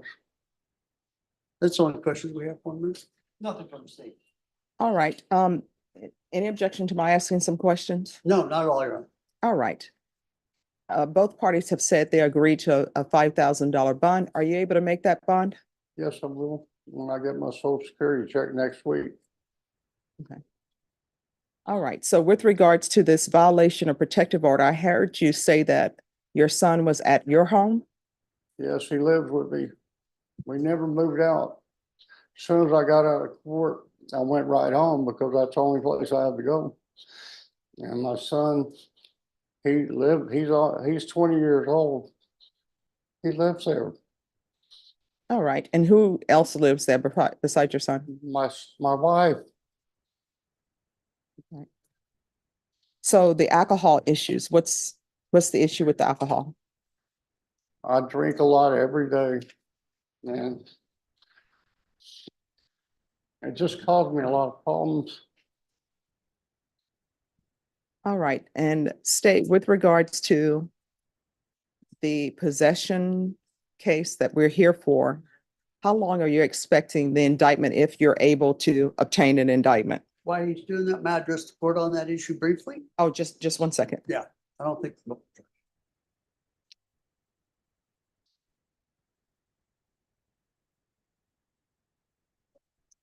Judge. Mhm. It's a violation, I mean, I'm sorry, it's a date of, I think, December 23rd, 2023. It's a PG2, and it's less than a gram. And so I can't give you a timeline of when it may be in that. All right. This is what the court can do if nobody has any objection. I can give him a PR bond. I can waive the fees so he won't spend his social security money on it. But I am going to place an order that he gets treatment with Lifetime Recovery, and Lifetime Recovery has inpatient treatment. So counsel, I'm sure probation will be able to give you the number. And if you can pick up the phone and call Lifetime Recovery, that will make it easier for him, because I'm going to put in the order that he's to be released to Lifetime Recovery. That ensures the protection of his son. That ensures the protection of his wife.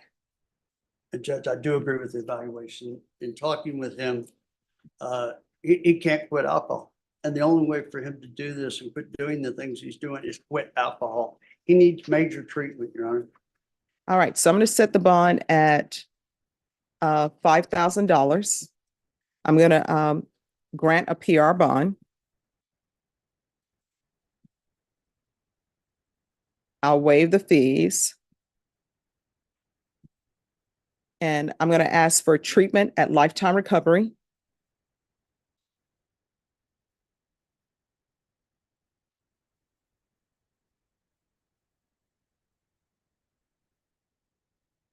And I'm going to put that the defendant is to be released to Lifetime Recovery only. Counsel, is there any objections to him being released to Lifetime Recovery only? Absolutely none, Your Honor. I will, as the court stated, I need to call Lifetime today and I'll give them a little shove. All right. On over. And there's to be no contact with Jacob Horton. And then what we'll do is, if you all can give me the address and just give the address to the state, just write it down and I'll include that in the order. Okay. And then what we'll do is, counsel, I'll keep this on my radar. If by 2 or 3 weeks he's not transferred to Lifetime Recovery, or if there's an issue with bed availability, just let the court know and we'll come up with something else. Lifetime Recovery usually snaps too, so I will, working with them, will probably solve it. All right, and I'm going to ask for 90 sober meetings in 90 days.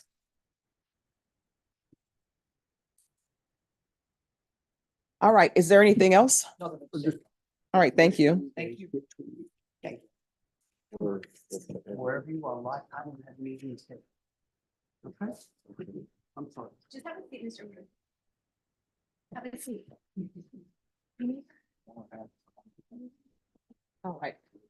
Lucian Miranda.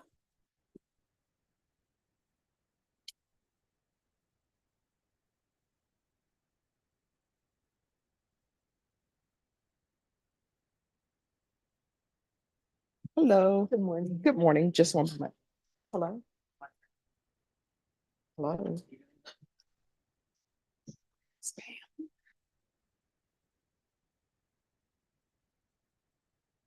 All right, we're going to go on the record and night mag number 749936, State of Texas versus Lucian Miranda. Could I have parties announced for the record for the state? Jason Gary here, Your Honor. Defense. Phyllis Beal. And are you Lucian Miranda? All right, we're here because there's an allegation of a high BRAC reading. Counsel, have you had a chance to review the report? I have, yeah. All right, counsel, what's going on?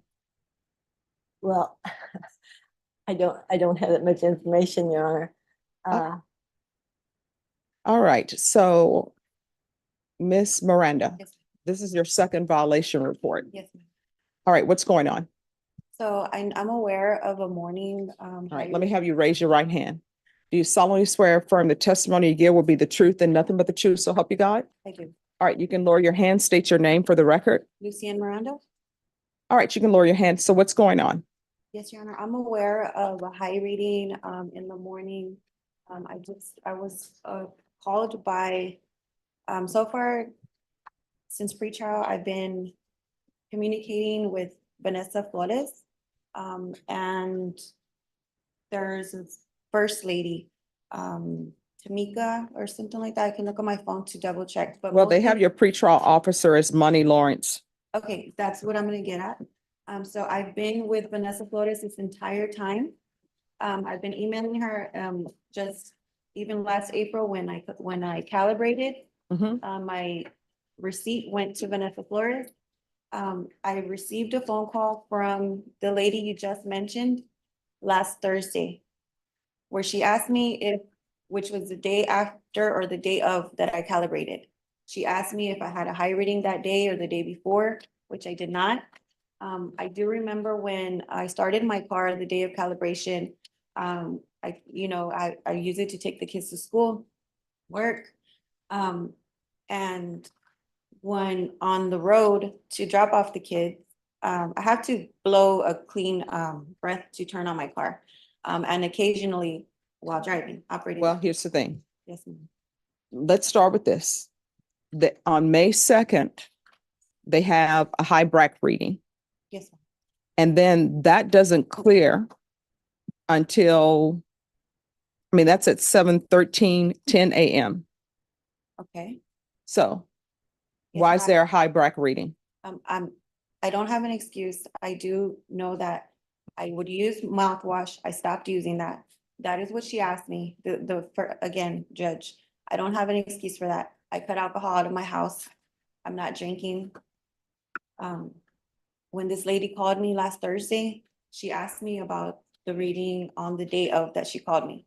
I'm only saying this because it was important to her, and I noted that when I turn on my car, I have to blow clear to turn it on and to operate it. In the middle of the drive, the thing made a really weird noise. My teenager usually rides in the front and he takes a nap. This noise made him wake up. We all kind of like didn't know what it was. And then nothing happened. I occasionally blew throughout that drive. It gives me a pass, but I'm not gonna deny that it gave me a weird noise. This is after I had to blow clear to turn on my car. This was in the middle of me driving, and I ended up passing more breathalyzer tests during that drive. That's what I know happened on that day. I don't know why it would read or what exactly happened or why it made that noise, but I know that's what made that lady that you mentioned contact me. That was my first contact with that lady. Apparently they switched me over to her. I'm willing to abide by whatever I need to do, but that was news to me. And when she called me to ask me if I blew high that day or the day after, which I told her no, but I explained the situation that I just explained to you. And then she brought up, you know, that this would be your second violation. And then she brought up that date as well. So this is kind of news to me, but I know what I agreed to. All right, any questions, defense?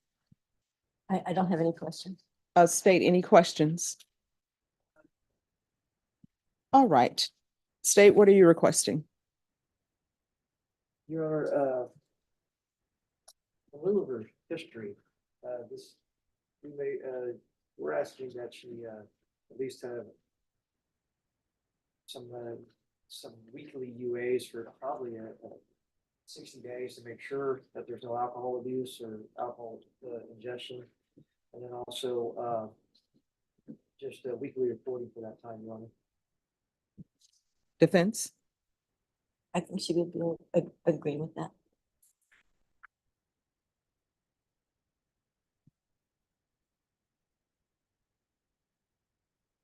All right, this is what the court will do.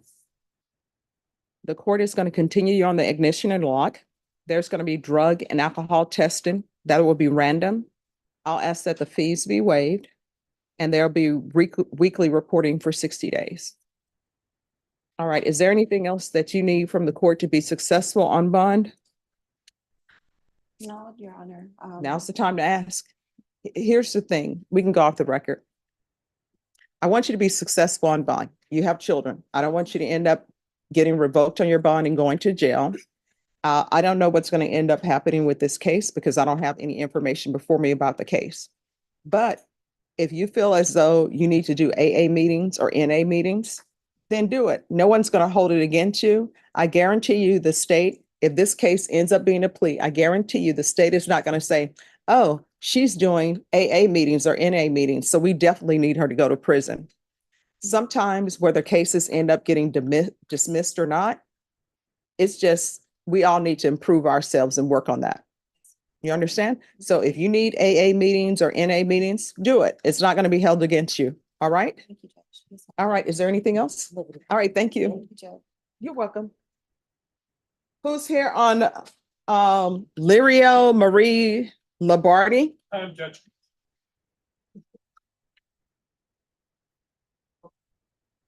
All right. Where is your client? These files are still down in the packing, waiting for them to come back. So, Okay. All right. So your attorney, before we get on the record, do you still wish to withdraw? Judge, I think in talking to Ms. Labordi, she's probably has expressed some doubts as far as what if I'm doing her best interest. And Okay. so, yes, All right. So are you appointed? yes. Are you going to hire an attorney? Yes, ma'am. I have one, I have the law firm, and also, he had given me a number also to another, lawyer. I'm gonna call her today, and see which one is, more feasible to afford, in my budget. All right. So this was in impact court. You're supposed to go to trial? She had, and she got an infection, Judge, so she was in the hospital, the Methodist Hospital for, I believe, 3 or 4 days. And I provided Ms. Ferguson with that information. All right, we're going to go on the record. Court is calling 2024 CR 1252, 2024 CR 1253, State of Texas versus Lirio Labardi. Could I have parties announced for the record for the state? Jason Garrett, Carter. Defense? Juan Aguilera. And are you Miss Labardi? Yes, Your Honor. All right, counsel has filed a motion to withdraw. The court has reviewed counsel's motion to withdraw. There was a discussion off record. Counsel, did you wish to add anything to your motion to withdraw or the discussion that we previously had? No, Your Honor. All right, so the motion to withdraw will be denied. If you want an attorney, you'll have to hire one. Do you understand? If you want someone other than this attorney. Yes, sir. All right, so the next thing we need a trial setting.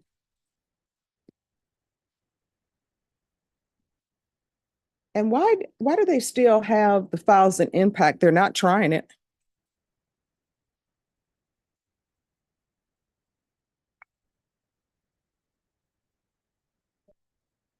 All right, can you see if you can give me the file? Thank you. Yeah, yeah.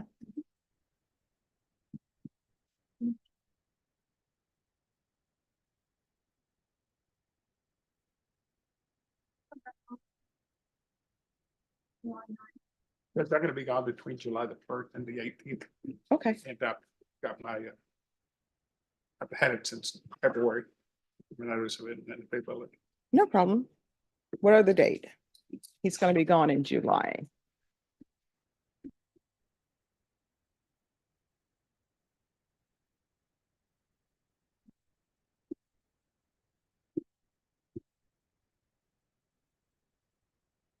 I'll tell you about my trip to Scotland and Ireland.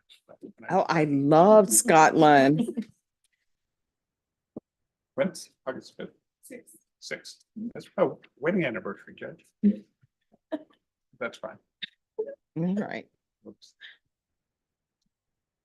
All right, August 6th, and it's gonna go. But no, we're off the record. I love Scotland. It's we're thinking about because we didn't realize how close Iceland and Newfoundland are, 'cause we may take a little side trip. All right, do you want to hear, here's a funny story. So I used to do the international CLE, so we're in Scotland. And the person who was with us, Virginia's niece, Virginia Maurer, God rest her soul, I miss Virginia. So her niece would look up things about Scotland. So there's a lot of hauntings allegedly in Scotland, right? So we ended up staying in this castle, and it was straight out of every horror book you can think of, you know, the moors and the fog rolling in. So they put me in this hotel room, and mind you, the person who was showing around had just finished telling ghost stories. And so her niece tells me, Stephanie, you know, you're staying in the most haunted room in the castle. And I'm like, get out of here. So I was super tired. I kid you not. I get into bed, I turn off the lights, and I feel this breath on the back of my neck. And so I get up, I turn on the lights in the back so I can have some light shining in. And I end up telling maybe the ghost, I said, look, I'm tired. And so I just went to sleep. So I don't know what he did after that, but that's what happened. But enjoy. Yeah. Enjoy the cruise. I know. Thank you. All right. Who's here on Joshua? You're welcome. Who's here on Joshua McKee?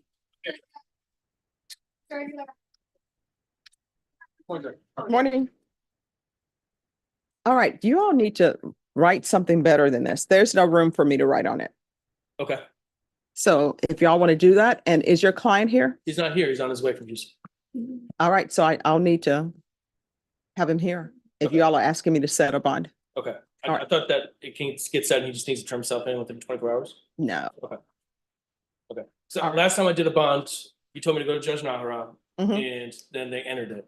Oh, well, let me just tell you, other judges do things differently, and they can do things differently. That's what they want to do. Okay.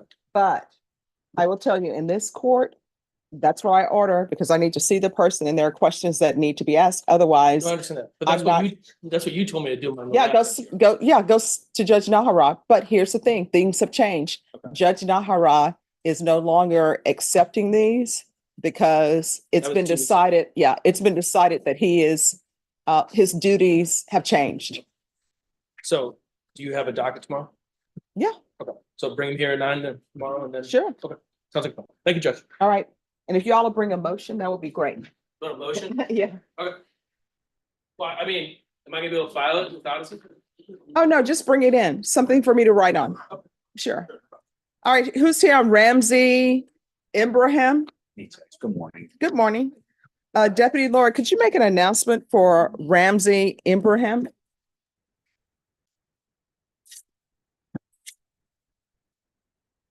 You want to add him to the docket? Sure.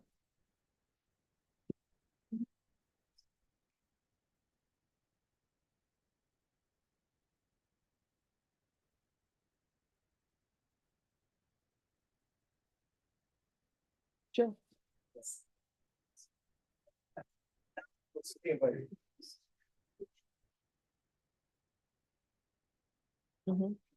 Yes. Oh, sometimes people just don't want to do the work. And actually, people who have drug addictions, it's very hard to face the truth. They want to do the work. And sometimes for people, it's easier for them in their mind to go to prison. But what they don't realize, they'll go to prison, they'll come out, and this will still be here.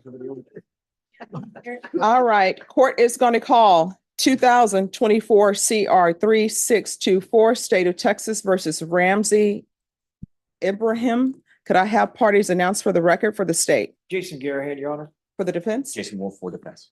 All right, this hearing was scheduled at 9 a.m. It's now 11:06 a.m. Deputy Laura, did you make an announcement? Yes, Your Honor, I did. It's not in the hall. All right, and so we're here first on a violation report.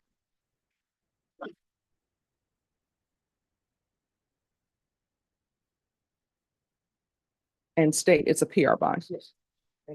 All right, defense, have you had a chance to review the violation report? I have, Your Honor. All right. So he was discharged from the Center for Healthcare Services due to non-compliance. There's a letter that's been attached, and they state they've made multiple attempts to contact him over 2 months. Defense, have you had any contact with your client? Judge, in addition to the motion, first violation report, I filed a motion to withdraw as counsel. No good deed goes unpunished, Judge. About 3 weeks ago, Mr. Ibraham was sitting in court. He is a friend of my wife, and he sent me a desperate message saying, I need help. I'm in court. Can you come help? I filed a motion to represent him, and he has since ghosted me. I contacted him. Last time I spoke to him was I had heard that pretrial services was not happy with him, that there was a violation report that was going to come down the pike if he didn't make contact. I instructed him to make contact. That's the last time I heard from him. I've sent several phone calls, several text messages, and he's not responded to any of them. I sent one this morning as well to instruct him that he needed to be here. So I would respectfully ask, Judge, that you allow me to withdraw from this case. And I'll learn better next time, Judge, especially when the client's charged with theft of service. All right, so with regards to the violation report. We're requesting a judge's warrant to be issued since he did not show, Your Honor. All right, that will be granted, and the defendant will be remanded without bond. If he makes an appearance, the court will reconsider. With regards to your motion to withdraw, the defendant also has a hearing set in this court on June 11th. We will take up your motion to withdraw at that time. Okay, Judge, fair enough. Thank you so All right. much. You're welcome. Yes.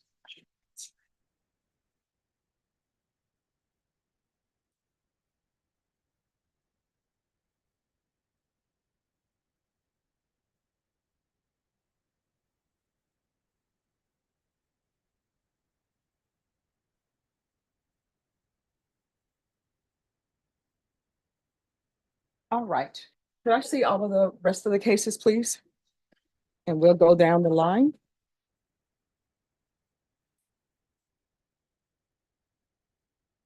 Deputy Laura, if you could make announcements outside, these are the people on the list. It's Jimmy Corrales, Yes, Richard Trujillo. he's here. All right. He was here too. We'll do Daniel Martinez. Mark Log. Rudy Petz. Galan Santor. Eric Cooper. He is not here, Your Honor. Hello, Mr. Cooper, just give us a moment. And Rodolfo Binho.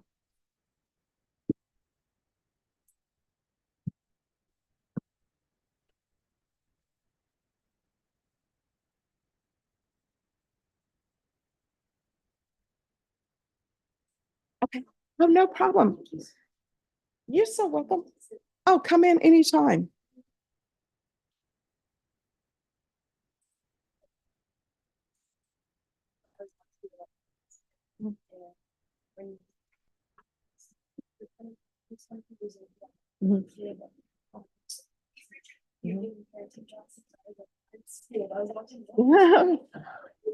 Oh, thank you so much. But if you ever need anything or you want to do more of an internship, just let me know. All right. You're welcome. Have a great day. And be careful on your drive. Okay. Yes. second one on the list there, Richard. Mhm. He's sitting right over here in the back. Okay, I don't know. I thought I saw the attorney, but I haven't seen him back. okay, we'll see what's happening with that. Norma, if you can call Anita Perez, please.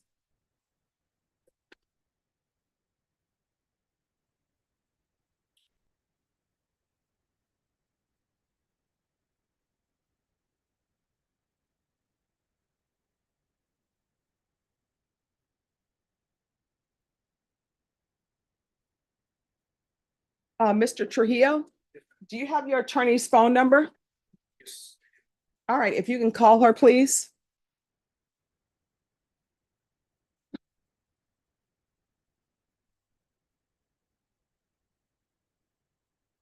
And have we seen Jimmy Corrales?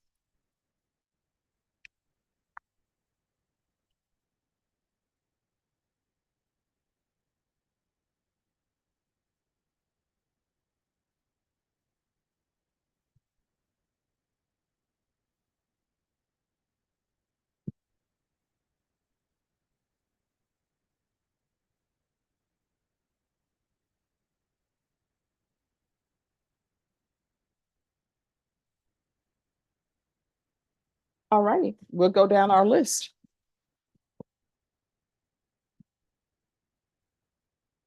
All right, let me see.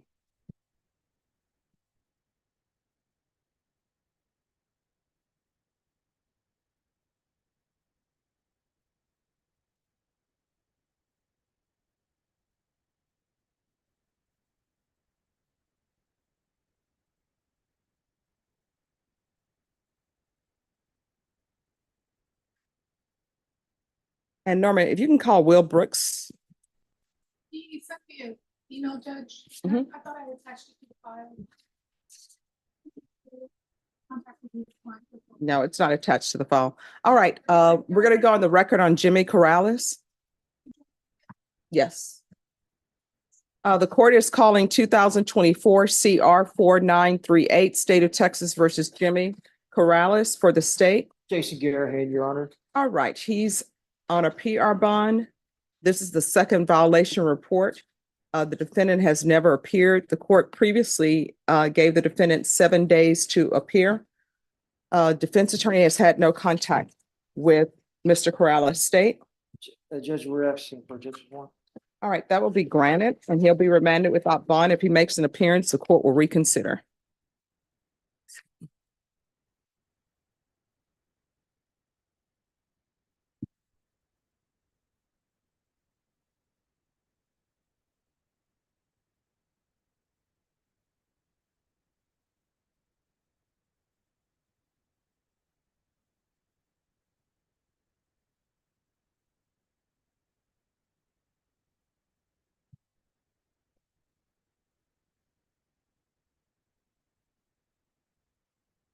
And I will get to the next case in just one moment, Jason.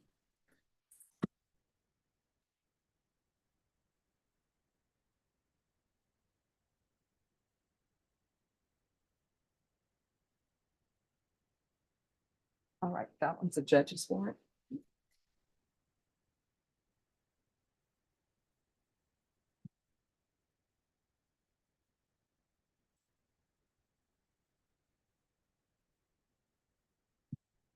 All right, Daniel Martinez.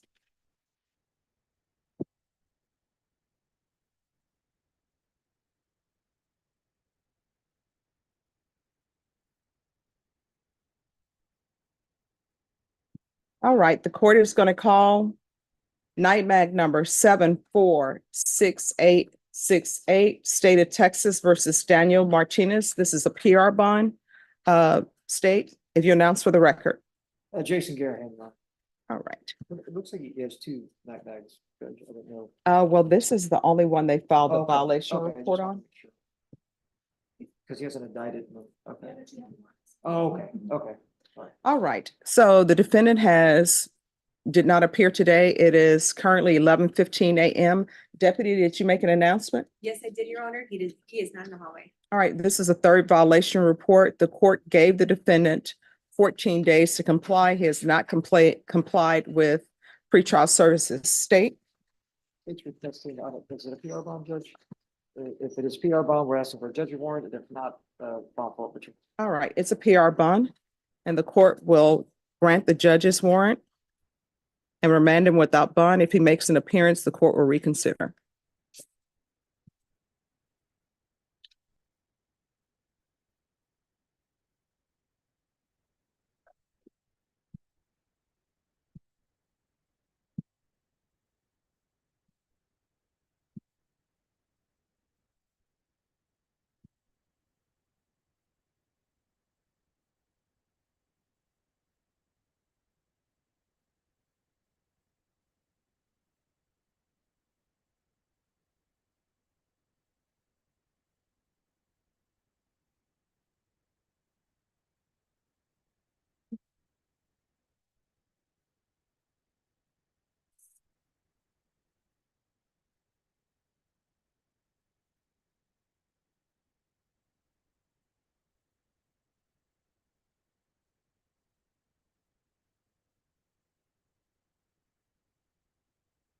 All right, state on Mark log.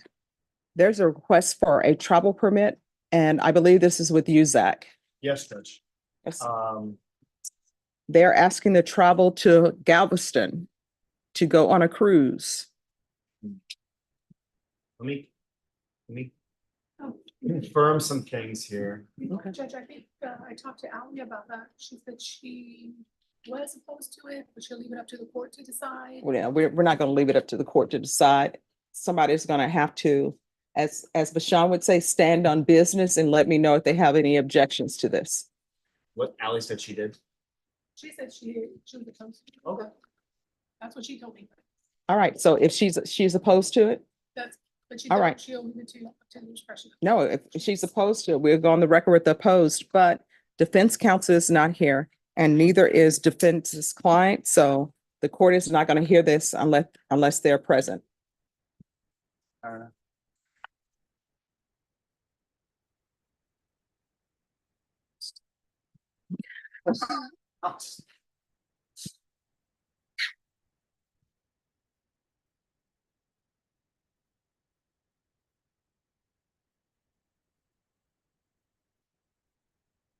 All right, so Norma, if you'll let defense counsel know that they'll need to be present and his client needs to be present.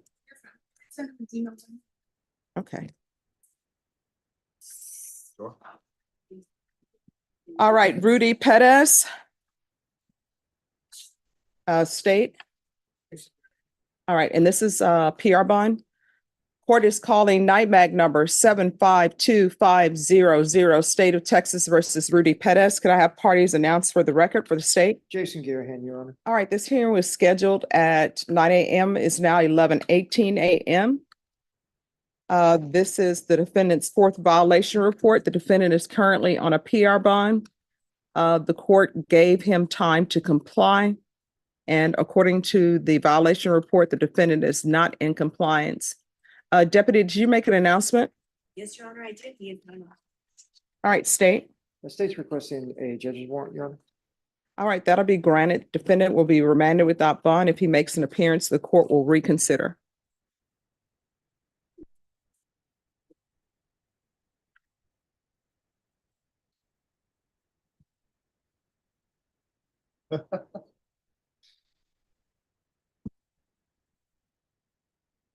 Don't want us to push together.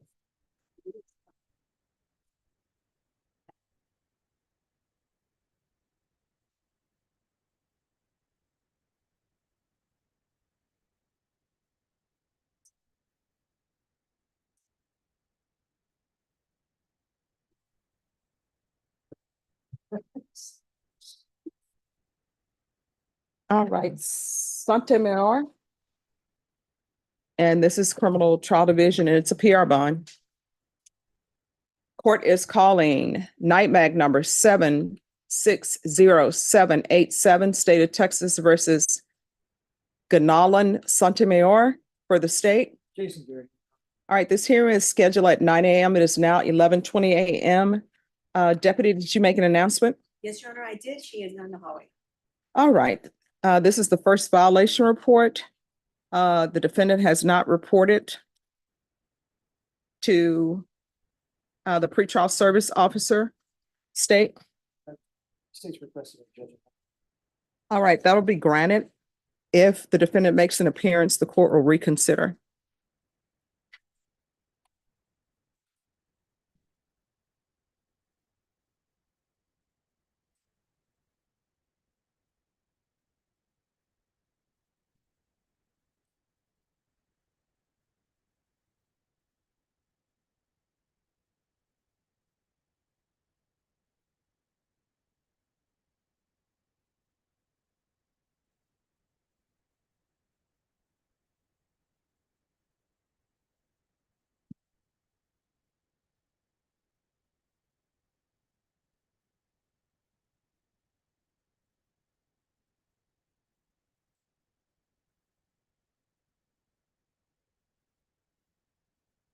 Okay, Rodolfo Binho.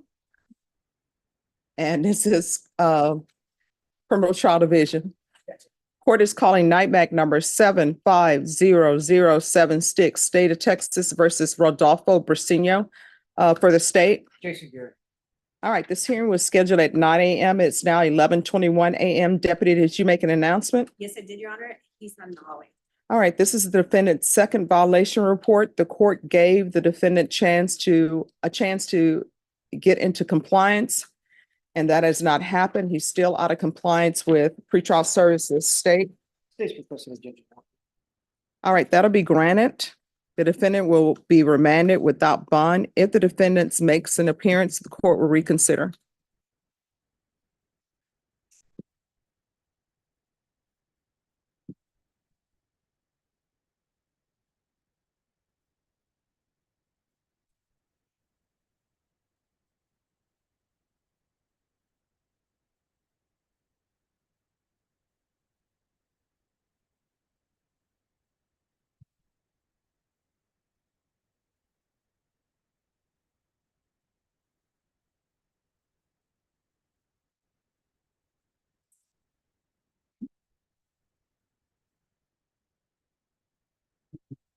Eric Cooper, if you'll step down.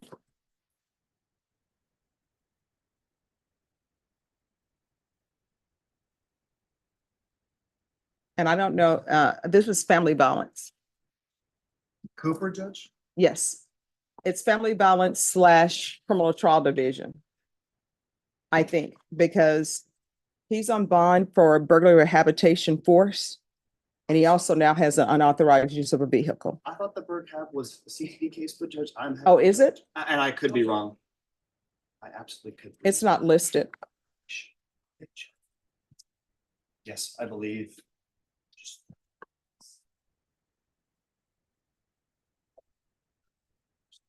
It's ours, Judge. All right, does anyone know? And Mr. Cooper, I'm not going to ask you any facts or questions about your case because your attorney is not here, okay? Yes, ma'am. All right, does anyone know why he was rearrested on the burglary of a habitation? Habitation was 521. My system notes on the bird cab, Judge. All right. I understand he made bond on it because. Well, it says that he was rearrested on the burglary of a habitation force. I don't know if he's made, I don't think he ever made, he was booked on 521. I don't think he was ever released on from that bird habit. All right. Well, they're saying he was rearrested on the burglary of a habitation. Because the UUMB is indicted. Let me check on that. Okay. Do you know why you were rearrested? Did you, well, let me ask you this, and we're not on the record. Did you ever make bond on the burglary of a habitation? No, ma'am, I haven't. All right. Well, there's something wrong with the system because it's showing that you were rearrested on that.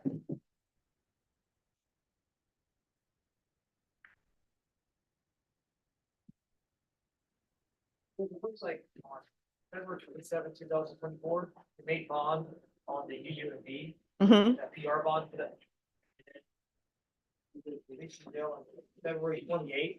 And then it looks like indicted on May 8th.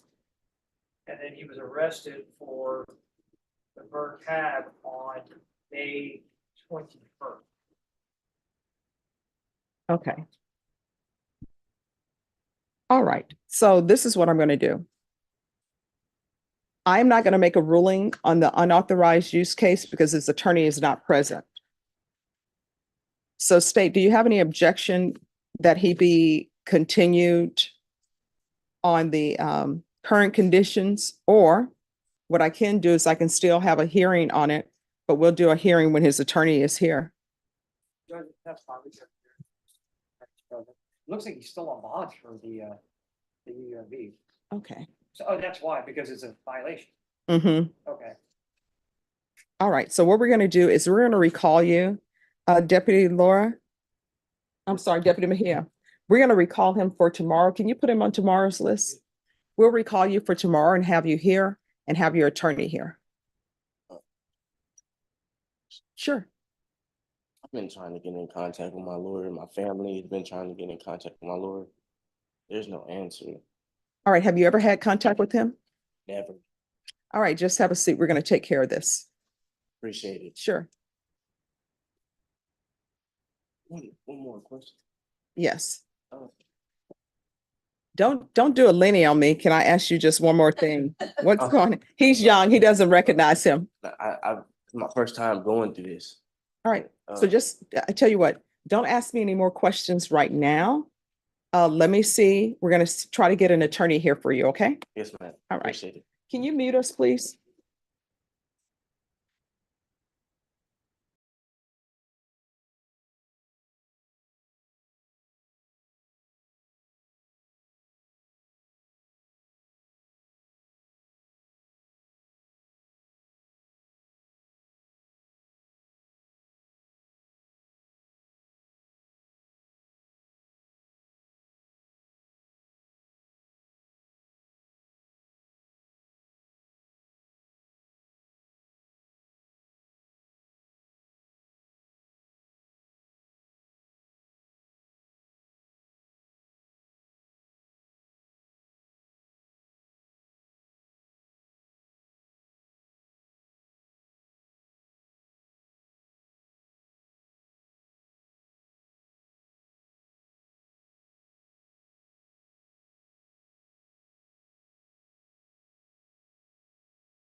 And it's criminal trial division.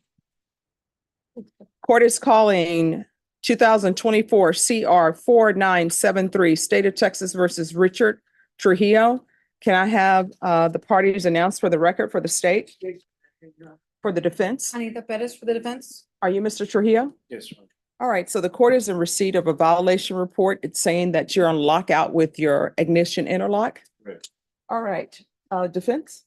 Yes, Judge. So evidently, it was May 17th that you had an appointment with Smart Start. No, 18. All right, so let's do this. 17. Let's just stop. Let's just call you as a witness. Can you raise your right hand for me, please? Do you solemnly swear or affirm the testimony you give will be the truth or nothing but the truth, so help you God? Yes. I'm sorry, the truth and nothing but the truth, so help you God. Do you understand? Yes, sir. All right, state your name for the record. Richard Trujillo. All right, so they're saying you're in lockout. What's going on? On the 17th, my girlfriend and I, which is here, we had went and picked up her new car. And then from there, we went to HBO for New Braunfels. I always have my keys like this in my belt loop. When we got off, I was more than sure that I had them. By the time when he came back, I didn't have them. So we walked around everywhere, walked inside the driveway, everywhere, couldn't even find them. But I only have one key, and that one only goes to the ignition. But my truck was at home. And has a chip. And it has a chip in it, and I have a receipt, and I made 3 keys. So he has that on his phone, Judge. I asked him to get that from the place that he went to. Right, so let me ask you- Actually, they had to come mobile because Yeah. And the gentleman. All right, let me stop y'all. So here's the issue. You all are talking like y'all having your own conversation, and here's the problem. That's making it difficult for the court reporter to pick up.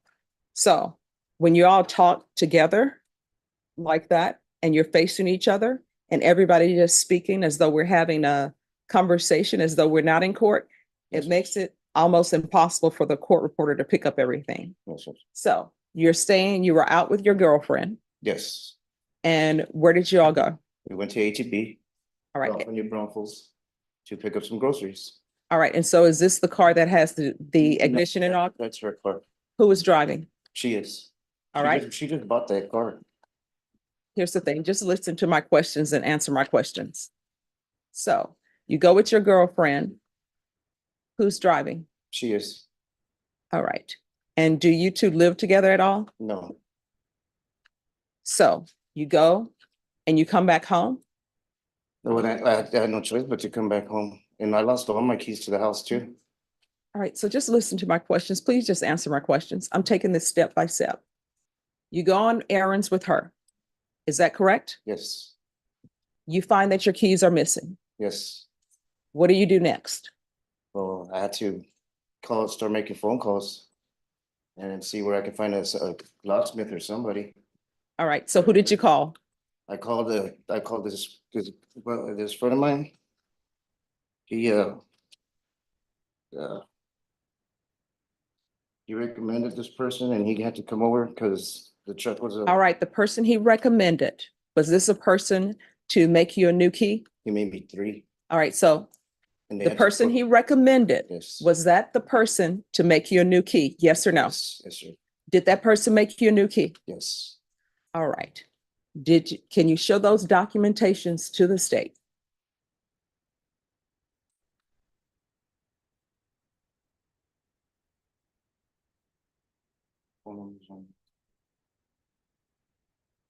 Auto key service. And his name's David, so yeah, he left his phone number.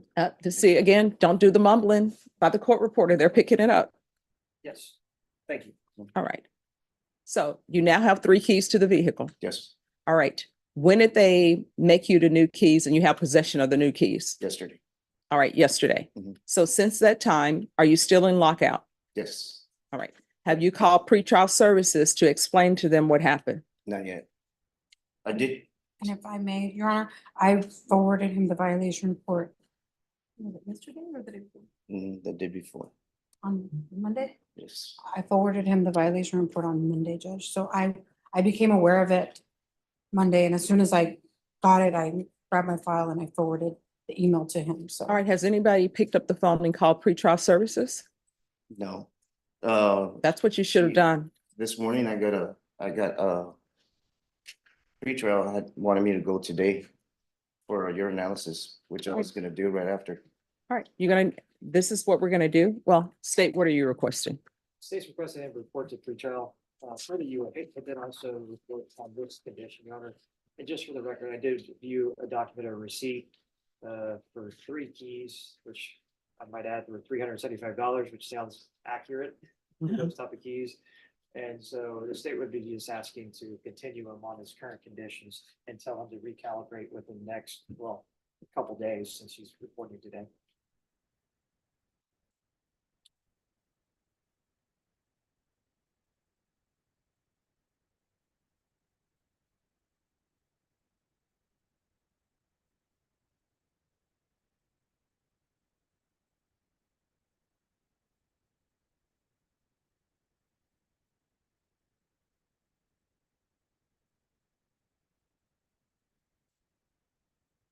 All right. This is what the court is going to order. Court will continue with all previous conditions. You're to report to pretrial services today, May 29th, 2024, and you're to recalibrate immediately. So when you go to pretrial services, you need to let them know that I've ordered that you recalibrate immediately. All right, you understand? Yes, Judge. All right, we're going to go off the record. Here's the thing. When something like this happens, you need to pick up the phone and call pretrial services because you know you have to blow, right? Whether you receive the violation report or not, once you can find your keys and you made it back to your house and you're calling for a locksmith to have new keys made, your next call should have been to pretrial services to say, this is what happened. Let me forward you documentation to show that I'm locked out of my vehicle. You understand? Yes, ma'am. All right, do you have any questions about anything? No, ma'am. All right, Norma, when is he set in this court?